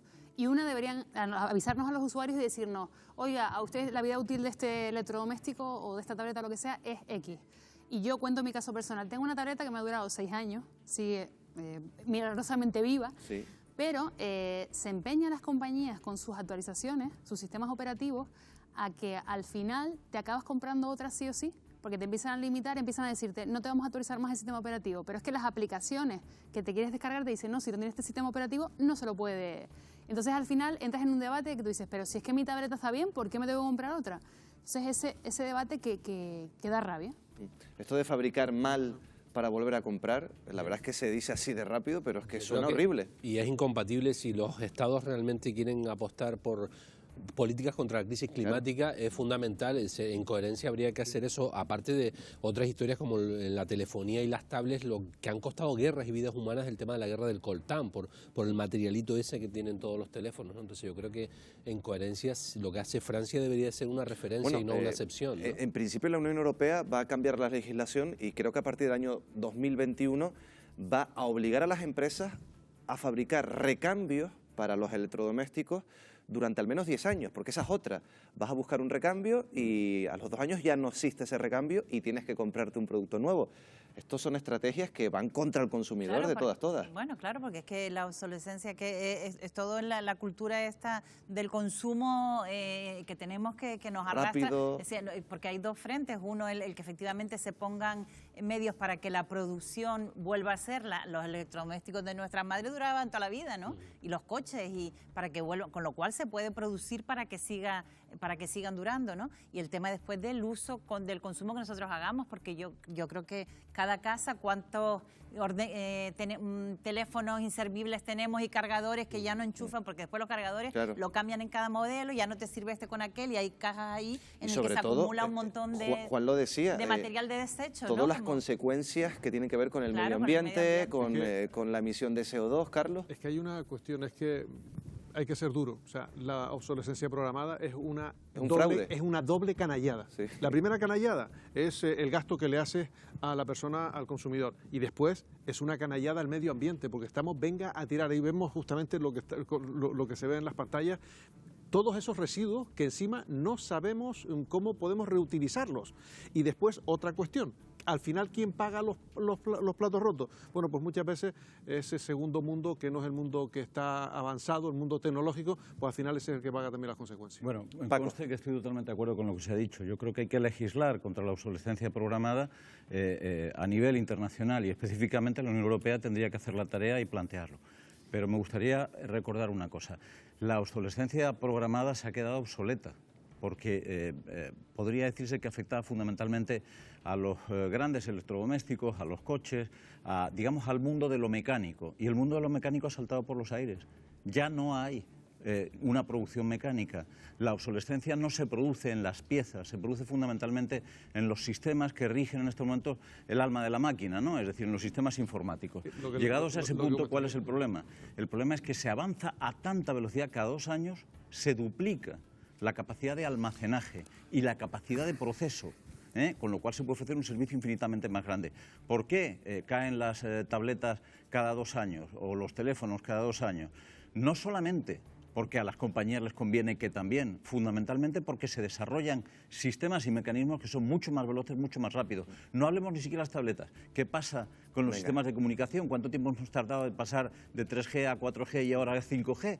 Y eso requiere efectivamente entrar en otras dinámicas, ¿no? No te permiten utilizar muchas veces el software anterior. Te viene una actualización y ya te inutiliza. No puedes utilizar el software anterior con aplicaciones nuevas. Si te conformas con utilizar las de antes, lo decía Ida antes. Pero tienes que, no te puedes conectar entonces a Internet porque te viene una actualización automática. Tenemos que dejar este tema aquí y saltar de cabeza prácticamente a la actualidad política. Además, tenemos noticia de hoy mismo, de este jueves. Ya saben que a Pedro Sánchez le costó prácticamente 24 horas cerrar ese acuerdo con Unidas Podemos. Lo que pasa es que necesita más apoyos para sacar una investidura adelante, entre otros Esquerra Republicana. Hoy se reunía precisamente esa primera comisión de pacto entre Esquerra Republicana y el Partido Socialista. En principio, por ahora no hay acuerdo, pero han quedado en verse en otra ocasión, la próxima semana, si no me equivoco. Pero lo cierto es que Esquerra Republicana ha puesto sobre la mesa, Wendy, algunas exigencias que plantea ciertas dudas en el Partido Socialista. ¿De qué exigencias, de qué condiciones estamos hablando? Son varias, así que si te parece, Miguel Ángel, vamos a enumerarlas, vamos a ilustrarlas en este informe. El vicepresidente de la Generalitat, Pere Aragonés, de Esquerra Republicana, ha lanzado algunas condiciones, como decía Miguel Ángel, para que su formación pueda apoyar o abstenerse en la investidura de Sánchez. Estas condiciones pasarían por convocar una mesa de negociación de igual a igual entre el gobierno catalán y el Ejecutivo Central, siendo imprescindible que previamente se reconozca que existe efectivamente un conflicto político entre Cataluña y el Estado español. En torno a esa mesa girarían varios puntos. Un calendario claro para abordar las negociaciones con fechas bien definidas, que se pueda hablar de todo y sin condiciones, incluidos el derecho de autodeterminación y la amnistía para los encarcelados del proceso. Y por último, piden que el Gobierno valide en las urnas cualquier acuerdo futuro que pueda salir de la negociación bilateral. Estas serían, de momento, las condiciones para que Pedro Sánchez consiga la abstención de los 3 escaños de Esquerra Republicana. ¿Creen que puede ser asumida por los socialistas? Esa es la pregunta clave. Sí, yo creo que esa es la pregunta clave y te la recojo y se la planteo a Jorge. Jorge, ¿el PSOE puede asumir estas condiciones? Quiero protestar enérgicamente por haber sido censurado en el tema anterior. Bueno, dicho esto, yo creo que, pero lo voy a recuperar. Lo voy a recuperar porque yo creo que la democracia española también tenía un código de obsolescencia programada, ¿no? Que tiene mucho que ver con la incapacidad de los actuales partidos políticos en ponerse de acuerdo. Yo creo que en este momento lo que parecía imposible empieza a ser temido.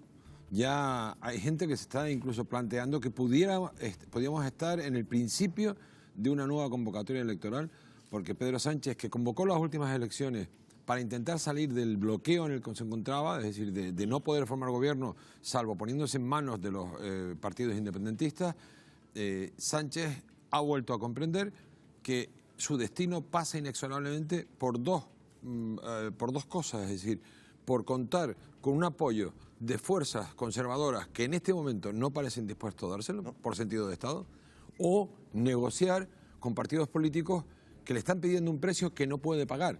que su partido no le va a permitir pagar y que España tampoco puede pagar. Y luego estamos exactamente en el mismo lugar que estábamos antes de las últimas elecciones. Sí, yo pienso, como tú dices, me parece que estamos en el Día de la Marmota, ¿no? Y ahí volvemos siempre a... Pero sí, yo sí detecto de todas maneras en las declaraciones tanto de Pablo Iglesias como de Irene Montero en los últimos días, ellos han llamado mucho a la discreción, ellos que han sido tan dados a plantear las negociaciones de forma muy abierta, esto hay que hacerlo de forma tranquila, de forma sin hacer público todo el tema. Yo creo que hay una posibilidad de que Esquerra, que creo que es con quien se están trabajando. Mira, estamos viendo imágenes precisamente de la reunión que se producía este mismo jueves. Pero recuerda, Marta, que hemos pasado de negociaciones con luz y taquígrafos a déjennos negociar tranquilo que ya veremos. Pero porque realmente yo creo que hay una posibilidad. El problema para mí no es en que lleguen a un acuerdo y que realmente la parte de Esquerra más propicia, con todos los riesgos que correrían, ¿no? Ante el crecimiento de Junts per Cat, de que tengan unas elecciones próximas y que lo terminen pagando porque su base, sus militantes están demasiado movilizados, ¿no? Y activos, pero sí hay una vía ahí que el problema para mí es el otro lado, ¿no? Es decir, es lo incendiario que está todo el clima de que solo sentarte a negociar por parte de Casado, he hecho unas declaraciones durísimas por parte del PP y de Vox en el sentido de que ya solo sentarse es malo, ¿no? Y hablan de y es anticonstitucional, hay un clima muy enrarecido que es lo que lleva al bloqueo. Pero volviendo a ese nudo gordiano entre Esquerra y el PSOE, si el PSOE va a acabar aceptando pues peticiones de los independentistas, Juan.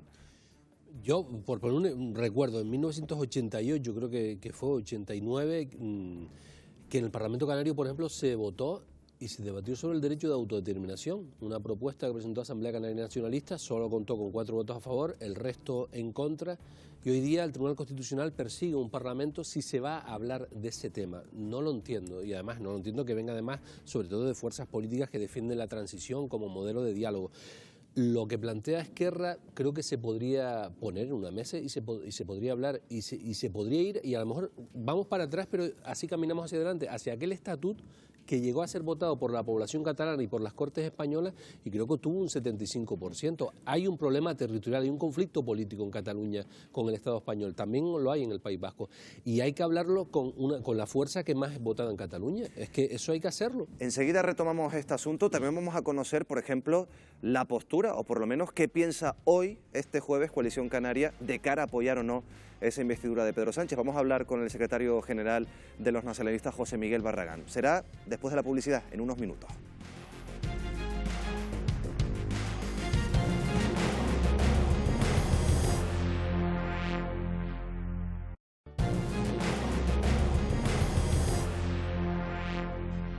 Bueno, en las últimas horas el Partido Popular ha pedido a los partidos nacionalistas y regionalistas que no apoyen esa investidura de la mano de Pedro Sánchez y Pablo Iglesias.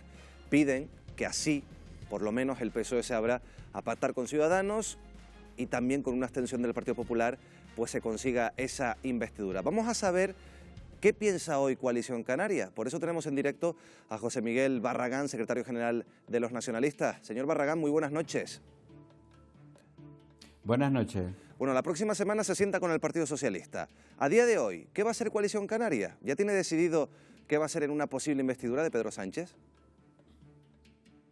No, ni lo sé yo y seguramente tampoco lo saben los que supuestamente van a apoyarlo, entre comillas, ¿no? Porque yo creo que el escenario está más complicado que el martes en que firmaron con Podemos al día de hoy después de escuchar las primeras declaraciones de Esquerra Republicana de Cataluña. Y por lo tanto nosotros seguimos en el mismo planteamiento, tanto nosotros como Nueva Canarias, de ir a esa reunión con voluntad de escuchar, con voluntad de ver si nos explican algo más en qué ha consistido, en qué consiste su proyecto firmado con Podemos. Y nosotros tenemos también nuestra agenda canaria, lo que sería el documento de temas de Estado y de temas específicos de Canarias, que fundamentalmente es la defensa del rey y el estatuto, y si hay alguna posibilidad de negociar, pues lo valoraremos después internamente ambas organizaciones. Pero hay diferentes posturas ahora mismo en Coalición Canaria, miembros de Coalición Canaria que quieren apoyar esa investidura, ese pacto, y otros miembros de Coalición Canaria que no lo ven? Mira, diferentes posturas están en todos los partidos, excepto Podemos, que parece que hay una opinión conjunta. En el PSOE hay diferentes posturas, en el PP hay diferentes posturas, en Esquerra Republicana de Cataluña, que están intentando buscar ahora la solución, hay diferentes posturas y, por lo tanto, obviamente, ¿no?, sobre este pacto hay detractores y defensores, ¿no? Pero insisto, nosotros ahora mismo, como no tenemos ninguna decisión, ni siquiera tenemos una posición que yo le pueda llevar a mi Consejo Político Nacional y decirle, mira, nos vamos a definir sobre esta opción, como eso no existe, ahora mismo hay libertad de que cada uno opine lo que crea conveniente. Y este llamamiento que ha hecho el Partido Popular, como decía en las últimas horas, apelando a la responsabilidad de los partidos nacionalistas, regionalistas, a Coalición Canaria y otros partidos, para no apoyar un gobierno con independentistas, ¿cómo la recibe Coalición Canaria? Yo la recibiría con algo de credibilidad si efectivamente ellos hubieran hecho una oferta al Partido Socialista seria para que el Partido Socialista la pudiera valorar, a ver si hay otra opción de gobierno sobre la mesa. Pero yo creo que todos estamos buscando que haya un gobierno y que haya estabilidad. Otra cosa es qué gobierno es el que pueda haber. Pero si el PP eso nos lo dice en serio, para verlo, para creerlo, tendríamos que ver al Partido Popular intentando hablar con el Partido Socialista y ver si hay una posibilidad de un gobierno distinto a la oferta primera que ha escogido el Partido Socialista. ¿Y estarían ustedes más cómodos en esta posibilidad, en esta última posibilidad que usted acaba de relatar ahora? Mira, yo creo que Coalición Canaria está como la inmensa mayoría de los españoles, ¿no? No es una cuestión de comodidad, es una cuestión de si hay estabilidad y si hay un gobierno que vaya a funcionar. Esa es la cuestión. Ahora, no un gobierno a cualquier precio, por eso vemos con preocupación, por una parte, esas conversaciones con Esquerra Republicana de Cataluña, qué modelo de país se está configurando en esas reuniones, y por otra parte no sabemos absolutamente nada más del acuerdo con Podemos, que supuestamente está avanzando también, en esas 6 o 7 sitios comunes que firmaron hace 2 martes Pedro Sánchez y Pablo Iglesias. Por lo tanto, por eso vamos a la reunión del lunes por lo menos con voluntad de escuchar. Pues quedamos pendientes de esa reunión el lunes para conocer un poquito más de la postura de Coalición Canaria. José Miguel Barragán, secretario general de los nacionalistas, muchas gracias, buenas noches. Gracias a ustedes, buenas noches. Bueno, Aida, ¿qué te parece lo dicho por Barragán? ¿Qué crees que va a ser Coalición Canaria? Hombre, en un primer momento es verdad que en los comités insulares, sobre todo de Tenerife, se adelantó, pues poniendo quizás eso que ya habían nombrado, ese veto a Unidas Podemos, y ahora dieron como un paso atrás. El resto de comités no se pronunció y quizá ha faltado esa prudencia, ¿no?, de esperar. Dieron como un paso al frente, después hacia atrás, y es verdad que Ana Bramas pues afirmaba que iba a esperar a ver qué hacía el Partido Socialista. Ahora mismo todo el mundo está esperando a ver qué plan A tiene Sánchez con esa investidura, que no ha salido en la mesa, pero no solo la investidura, sino que yo creo que estará negociando también con Esquerra el apoyo a los presupuestos, porque lo que no puede ser es que sigamos con presupuestos desde la época del Partido Popular y se habla que se saquen antes del verano de 2020, ¿no? Jorge, el próximo lunes se reúne Coalición Canaria con Lastra, también la próxima semana se retoman las negociaciones con Esquerra. Esto está todo abierto, todo en el aire. Tú lo decías antes, que cada vez tenía... Claro. Lo que pasa es que yo creo que hay un problema que está en paralelo a este. Y es, antes Juan lo tocaba tangencialmente, es decir, el derecho a decidir. El jueves el Parlamento Vasco, PNV y Bildu votaron conjuntamente por el derecho a decidir. Hay un virus que se está extendiendo por la realidad del Estado. Juan decía, se puede regresar con Cataluña al estatuto. Yo creo que se nos pasó el arroz. Ya es imposible volver al pacto fiscal que hay en el País Vasco. Yo creo que en este momento esto tiene la apariencia de ser una infección del nacionalismo romántico del siglo XVII, ¿no? De la etnia, la cultura, la lengua, países que quieren ser independientes. Yo sostengo otra teoría. Yo creo que esto no es un tema ideológico. Yo creo que esto es un tema de territorios ricos que quieren desprenderse de territorios pobres. El España nos roba, con el que empezó toda la aventura dialéctica de Cataluña, es un sentimiento muy firme en el nacionalismo catalán. Se sienten explotados por andaluces, extremeños, por la España pobre que vive de los recursos que genera una comunidad próspera, ¿no? Le pasa a los vascos, le pasa a los catalanes, pero esto se va a seguir extendiendo. Es decir, o se busca una fórmula de entendimiento colectivo o el Estado se mantiene por la fuerza, porque no hay ningún otro camino. Juan Carlos. Que luego también frente a ese virus periférico está el virus ultranacionalista español que existe y que tiene distintas caras y modalidades, llámese Vox, llámese posiciones del PP centralistas o de Ciudadanos, de lo que quedan, los pobrecitos míos. Siempre que se van a los extremos, siempre tienes la otra reacción por el otro extremo. Sí. Pues pero nunca se habla del nacionalismo español. Está claro que puede surgir y puede haber un problema de solidaridad, pero también es cierto que hay otro problema de intransigencia. Por lo tanto, falta diálogo, falta ese espíritu de la transición. Yo creo que ya están obligados a entenderse, o sea, ya está bien, ya la gente ya está harta. Siéntense en una mesa y hablen, no pongan líneas rojas. Ahora, la situación está muy complicada, porque hay que tener en cuenta que ha habido un respaldo de Esquerra Republicana, pues diciéndole sí, pero marcando ciertos detalles, ¿no?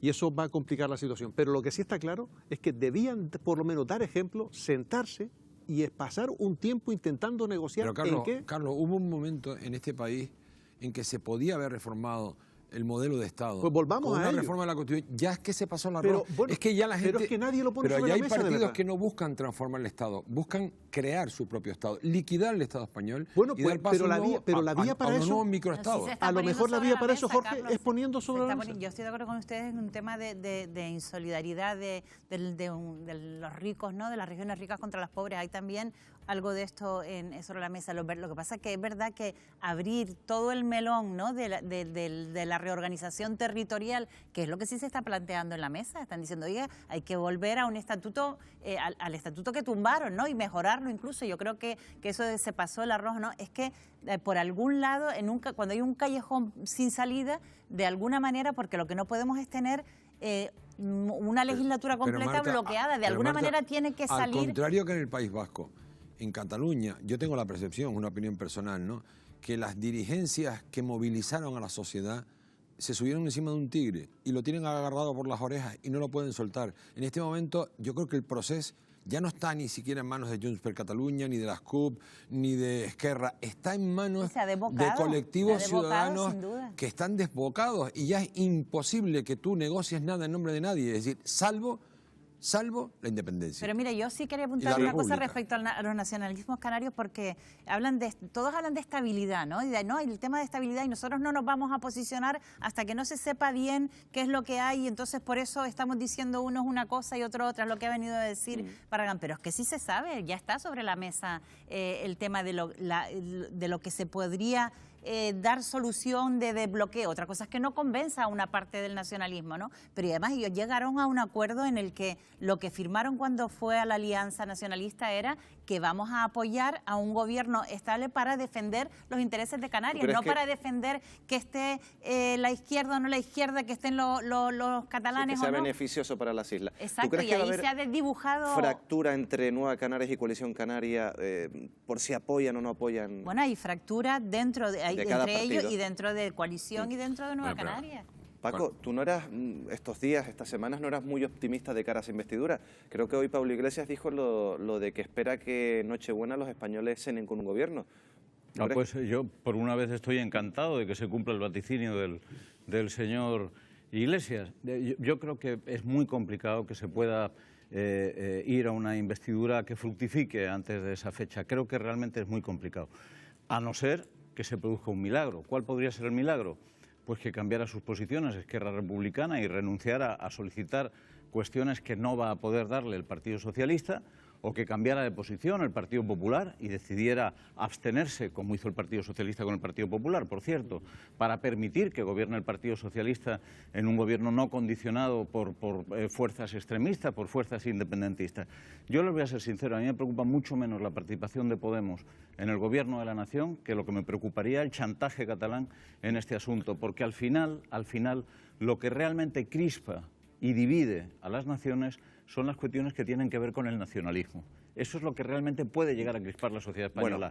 Lo otro se procesará, tendremos un gobierno de izquierda más o menos moderado y luego habrá uno de derecha dentro de unos años y ya está. Al margen, Paco, de esa noticia, de ese foco informativo que estaba en la reunión entre el Partido Socialista y Esquerra, el otro foco informativo esta semana lo ha tenido Vox. PSOE y Unidas Podemos han pedido apoyo al Partido Popular para intentar bloquear la presencia de la ultraderecha en la mesa del Congreso. Por cierto, los conservadores han contestado que no iban a dar ese apoyo, pero ¿qué implica que Vox esté en la mesa del Congreso? Wendy. Lo vemos, Miguel Ángel. El auge de Vox obliga a afrontar decisiones que no solo tienen que ver con cómo combatir su discurso, sino también con la representación que pueden lograr en esa mesa del Congreso tras su condición de tercera fuerza política. Estar en esta mesa supone tener acceso a información de primera mano y un peso importante en las decisiones internas del Congreso. Es como un gobierno dentro del Parlamento que permitiría participar en las comisiones de funcionamiento interno, por un lado, tener también presencia en las juntas de contratación o influir en el ordenamiento de los debates. En definitiva, es un órgano que puede torpedear así las propuestas parlamentarias del Gobierno y dar más de un quebradero de cabeza al PSOE y a Unidas Podemos si Vox está dentro. Ambas formaciones ya han tanteado al PP para crear ese cordón sanitario y excluir a Vox, pero los populares no están de acuerdo. Ante esta tesitura, la única opción viable para que esta formación no estuviera presente sería que la mayoría de los partidos minoritarios votaran a los mismos candidatos que el PSOE y Podemos, pero esto parece muy poco probable. De todas formas, no hace falta que Vox entre en esa mesa para dificultar la labor de gobierno. Gracias a sus 52 diputados ya puede, por un lado, recurrir las leyes ante el Tribunal Constitucional, un trámite para el que se requiere un mínimo de 50 diputados, o presentar una moción de censura, ya que el partido supera ampliamente los 35 diputados necesarios. Ante este panorama, ¿ustedes qué piensan? ¿Se debe aplicar ese cordón sanitario a Vox? Lo que está claro es que le va a dar un quebradero de cabeza seguro al Partido Socialista. Es una pregunta importante porque fíjense, en Alemania los conservadores y la socialdemocracia han hecho una especie de cordón sanitario con la ultraderecha, que también es prácticamente la tercera fuerza parlamentaria en el país germano. La pregunta está, ¿en España se debería hacer algo similar, Aida? A ver, debemos empezar por decir que el cordón sanitario es legal. Otra cosa es plantear si... No deja de ser un acuerdo entre partidos. Si es lícito o no es lícito. Y ahora mismo, pues el acuerdo pasaría porque la mayoría progresista se quedase con 5 de esos miembros de la mesa y 4 pasasen a la oposición conservadora. El Vox tiene 52 diputados. Para tener un representante en esa mesa necesitaría 71 votos. Hasta feo estaría que el Partido Popular, que gobierna con ellos en Madrid y en Murcia, no le preste de alguna forma votos para que Vox vaya a la mesa. Pero hay que plantear varias cosas. Nuestra Constitución habla de pluralismo político y eso está muy bien. Pero cuando tienes a lo mejor partidos que empiezan a hablar que enfrentarse de eliminar a una serie de partidos que van contra la unidad de España, empiezas a meterte contra la libertad, que de alguna forma también van en contra del Estado de Derecho, y que tenemos ejemplos, si ponemos por ejemplo la mesa de la Diputación Permanente, ¿qué ha ocurrido en las sesiones que han sido bastante notorias? Vox no ha respetado ni siquiera las reglas del juego, ¿no? El dónde se tenían que sentar, el orden del día. Si eso va a ocurrir extrapolado a la mesa del Congreso, pues es bastante triste. Lo que pasa que también está la contrapartida. Si los aíslas, al final puedes de alguna forma... Los victimizas. Los victimizas, puedes hacer que se conviertan en mártires. Carlos, ¿cordón sanitario sí o no? ¿El Partido Popular debería admitir esta propuesta? Es un dilema, porque por un lado, efectivamente, están las ganas de poner un cordón sanitario a la ultraderecha, pero por otro lado yo creo que victimizarlos más es peor. El tenerlo van a tocar las narices, está claro, en esa mesa, y creo que al final van a estar, porque el Partido Popular puede ver peligrar el apoyo de Vox en Madrid y el apoyo de Vox en Andalucía, y creo que al final podrán estar. Ahora, desde luego que la medida para frenar a la derecha no debe ser que no estén en la mesa del Parlamento. Yo creo que tiene que haber otras medidas para que no crezcan y hayan llegado a su techo electoral. Juan Paco.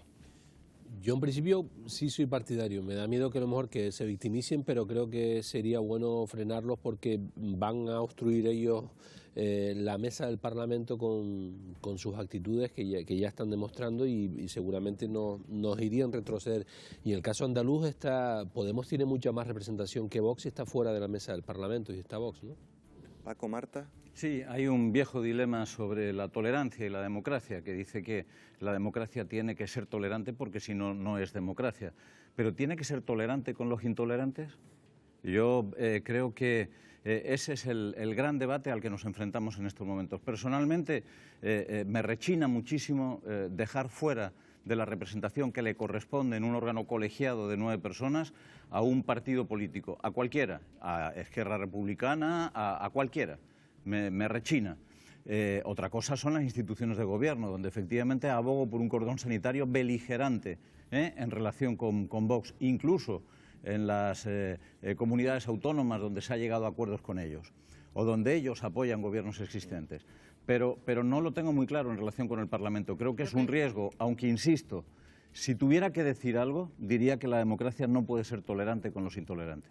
Si miramos lo que ocurre en otros países europeos, ¿no? donde realmente se ha tomado la decisión de sin ningún tipo de complicidad, porque lo que está haciendo el Partido Popular es siendo el cómplice necesario, ¿no? para que vos pueda tener y pueda jugar determinado papel y llevar a cabo determinadas políticas. A mí, esta mañana decía Casado, hizo unas declaraciones diciendo que no nos pidan un cordón sanitario porque el cordón sanitario habría que ponérselo a Esquerra y a los catalanes, ¿no? Pero cuando él tiene en su mano poner también ese cordón sanitario en el sentido de permitir, dar estabilidad a que arranque un gobierno y una investidura de la misma manera que arrancó el de Mariano Rajoy con la abstención del tal, ahí, quiero decir, hay un montón de cinismo en el uso de los mismos vocablos y de los mismos, y se está retorciendo todo hasta extremos, bueno, hasta el punto de que en la encuesta última que dieron de los ciudadanos, a los ciudadanos ahora mismo les preocupa más, en segundo lugar, la política en sí y en los políticos que el propio conflicto catalán, claro, que está en el cuarto lugar en cuanto a preocupación. Pues fíjate, voy a coger lo que dices ahora mismo de la preocupación de la política, porque hablábamos de victimizar. Claro, si se hace un cordón político sanitario, mejor dicho, a Vox en la mesa del Congreso, se está victimizando y quizás pueden sacar rédito electoral porque se alejan un poco de esa figura de los políticos a las que todo el mundo está criticando ahora mismo, Jorge. Voy a participar en este spot publicitario de Vox, que es lo que estamos haciendo habitualmente y todos los días, para decir que, primero, hay un argumento que yo lo escucho reiteradas veces: si el PP pudiera apretar un botón y hacer desaparecer a Vox, lo haría en una décima de segundo. Es decir, el PP no puede ser cómplice de su mayor amenaza. Lo que pasa es que tiene la integraría, pero tiene que comerse lo que se tiene que comer. Sí, pero conforma gobierno. Sí, hombre, claro, porque no le queda otra. De forma descarada. Pero no le queda otra. Es decir, pero vamos a ver, el Vox no ha nacido con la alegría del Partido Popular. Es decir, quiero decir, que pongamos las cosas en su sitio. Es su principal amenaza. En este país tenemos una ley que declara ilegales partidos políticos.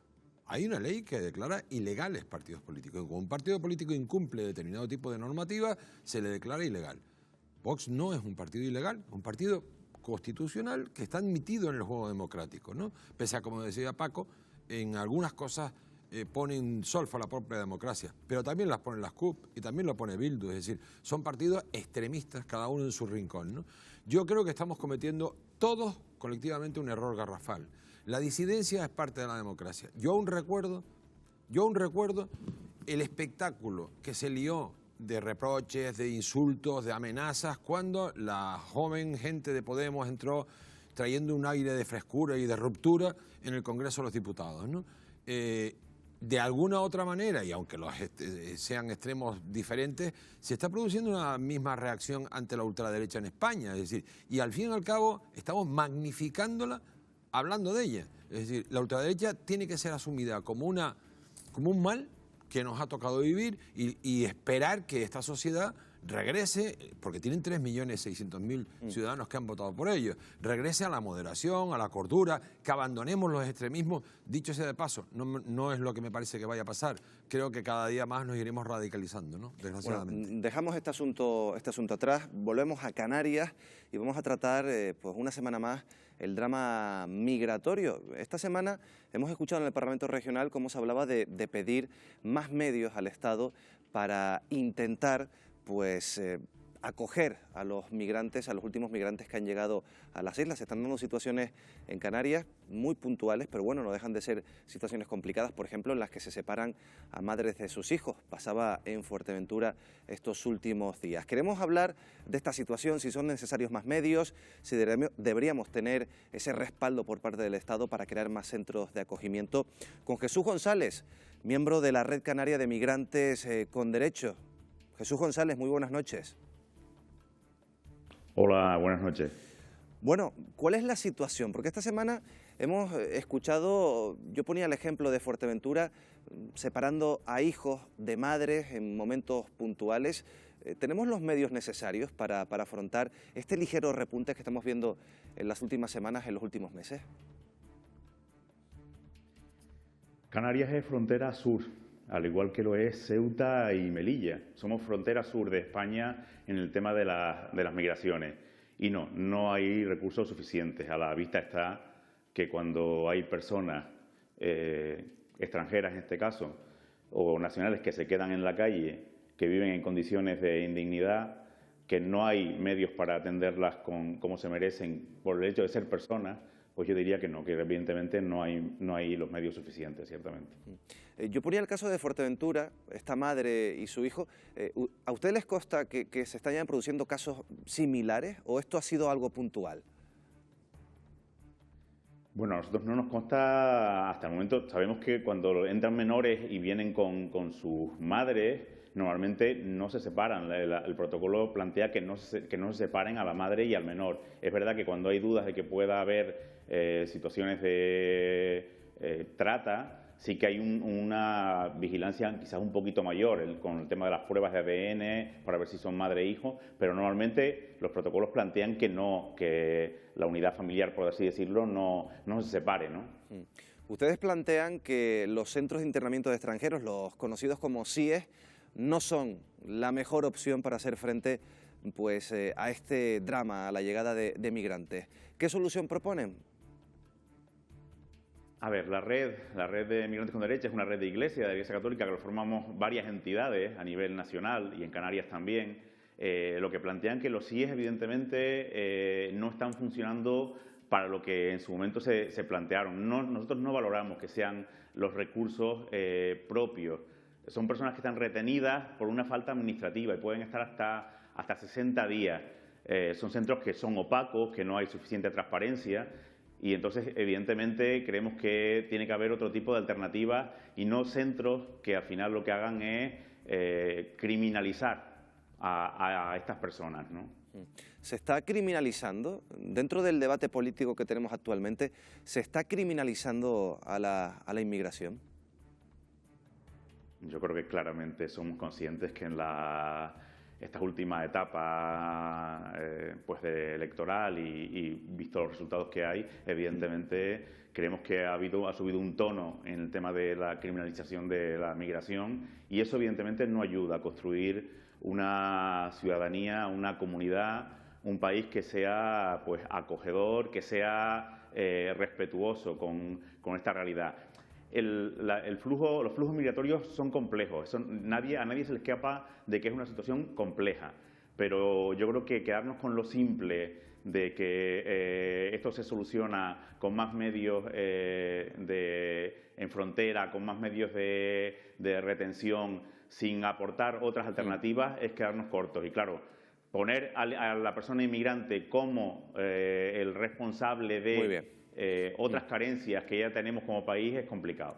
Jesús González, muchas gracias. Muy buenas noches. Buenas noches.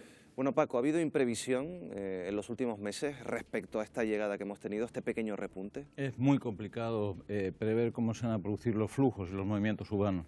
Lo que sí es cierto es que hay una cierta dejadez en el funcionamiento de algunos de los sistemas de control y, desde luego, hay una falta digamos, de mecanismos de inversores, de mecanismos de atención al problema del emigrante en Canarias muy potente, muy fuerte. Yo creo que prever los movimientos es imposible, pero detectarlos, si funcionara el CIBE, sería mucho más sencillo y con eso se evitaría que se produjeran muertes en el mar, ¿no? Eso por un lado. Y por otro lado, yo creo que el desmantelamiento de los centros de internamiento ha sido un error. Tenía que haberse mantenido al menos algunos puntos en los lugares donde más gente llega. Y eso se ha desmantelado prácticamente completamente pensando que no iba a volver a venir gente, ¿no? Pero claro, hay críticas al CIBE, hay críticas al CIE, se hablaba de centros de acogimiento en un futuro, creación. Es que el CIE no es que se haya desmantelado porque se pensaba que no iba a haber más inmigrantes, es que se han caído a cachos. El CIE de Barranco Seco es una antigua cárcel que no servía para cárcel y hubo que hacer nuevas cárceles. Quiero decir, son centros de retención, como explicaba esa persona. No, te refieres a los el centros. CIE, el CIE, me refiero al Centro de Internamiento Extranjero de Barranco Seco, es una antigua cárcel, una antigua prisión donde se ejecutó al Corredera. Entonces, no está en condiciones para ser un centro de acogida, que es lo que tiene que ser. Yo creo que Canarias nunca se ha tomado en serio el ser frontera sur, lo de puente tres continentes ha quedado muy bonito en políticos, pero llegó a haber un plan, se llegó a probar un segundo plan canario de inmigración, pero jamás se ejecutó. Jamás hubo un Consejo Canario de Inmigración donde estaban sindicatos, ONG, pero jamás se dotó de medios y de recursos y no habían recursos de acogida. Recuerden Human Rights denunciando la violación de derechos humanos en el aeropuerto, antiguo aeropuerto de Fuerteventura. Se han usado instalaciones obsoletas, antiguos aeropuertos y antiguas cárceles como acogida. Aquí no se ha hecho nunca una política de acogida, ni en la época de los cayucos de 2006. Yo quería hacer referencia a eso.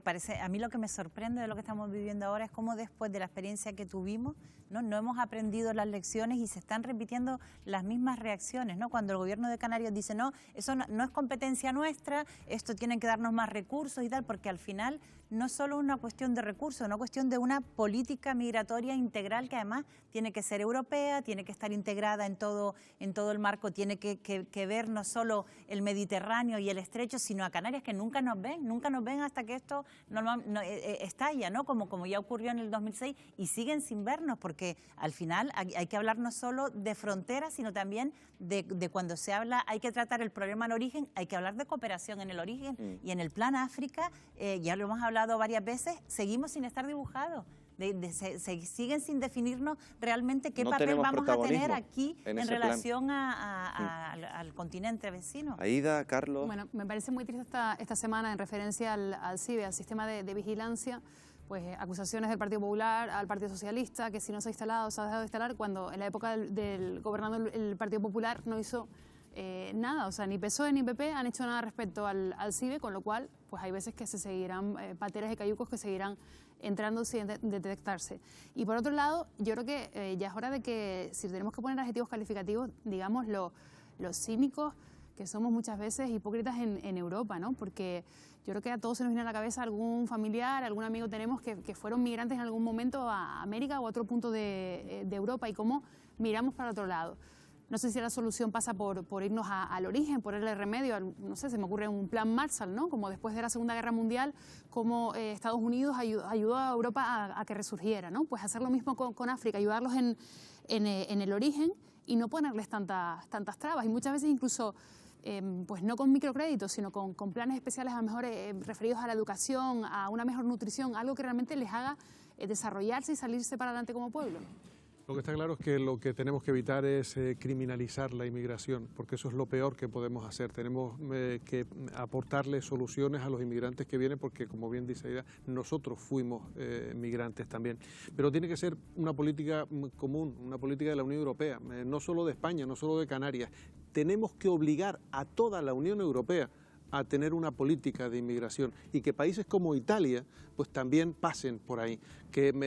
Ahí es donde hay que ir contra esa ultraderecha a nivel europeo y combatirles con derechos humanos y combatirle con humanidad.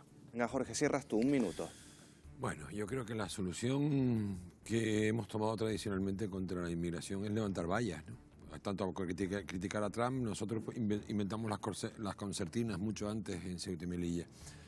Creo que este es el típico problema complejo que siempre se intenta resolver con frases sencillas. No es fácil resolver el problema de la inmigración. No es sencillo. Europa invierte en programas de gran vecindad en África cientos de millones de euros que no han servido para bien poco, porque han querido crear un tapón de riqueza en el norte de África, en Marruecos, y se ha conseguido, pero no se ha extendido eso. En segundo lugar, quiero decir una cosa. Los inmigrantes que vienen no son los pobres de África, son normalmente vienen de zonas más desarrolladas y además tienen un nivel adquisitivo que comparado con el resto de la población es muy alto. Bueno, pues tenemos que dejar este debate aquí, tenemos que dejar ya el programa, cerrar el enfoque de esta noche. Nosotros, como siempre, volvemos la próxima semana, el próximo jueves, a partir de las 9:30 más o menos de la noche en Televisión Canaria. Muy buenas noches.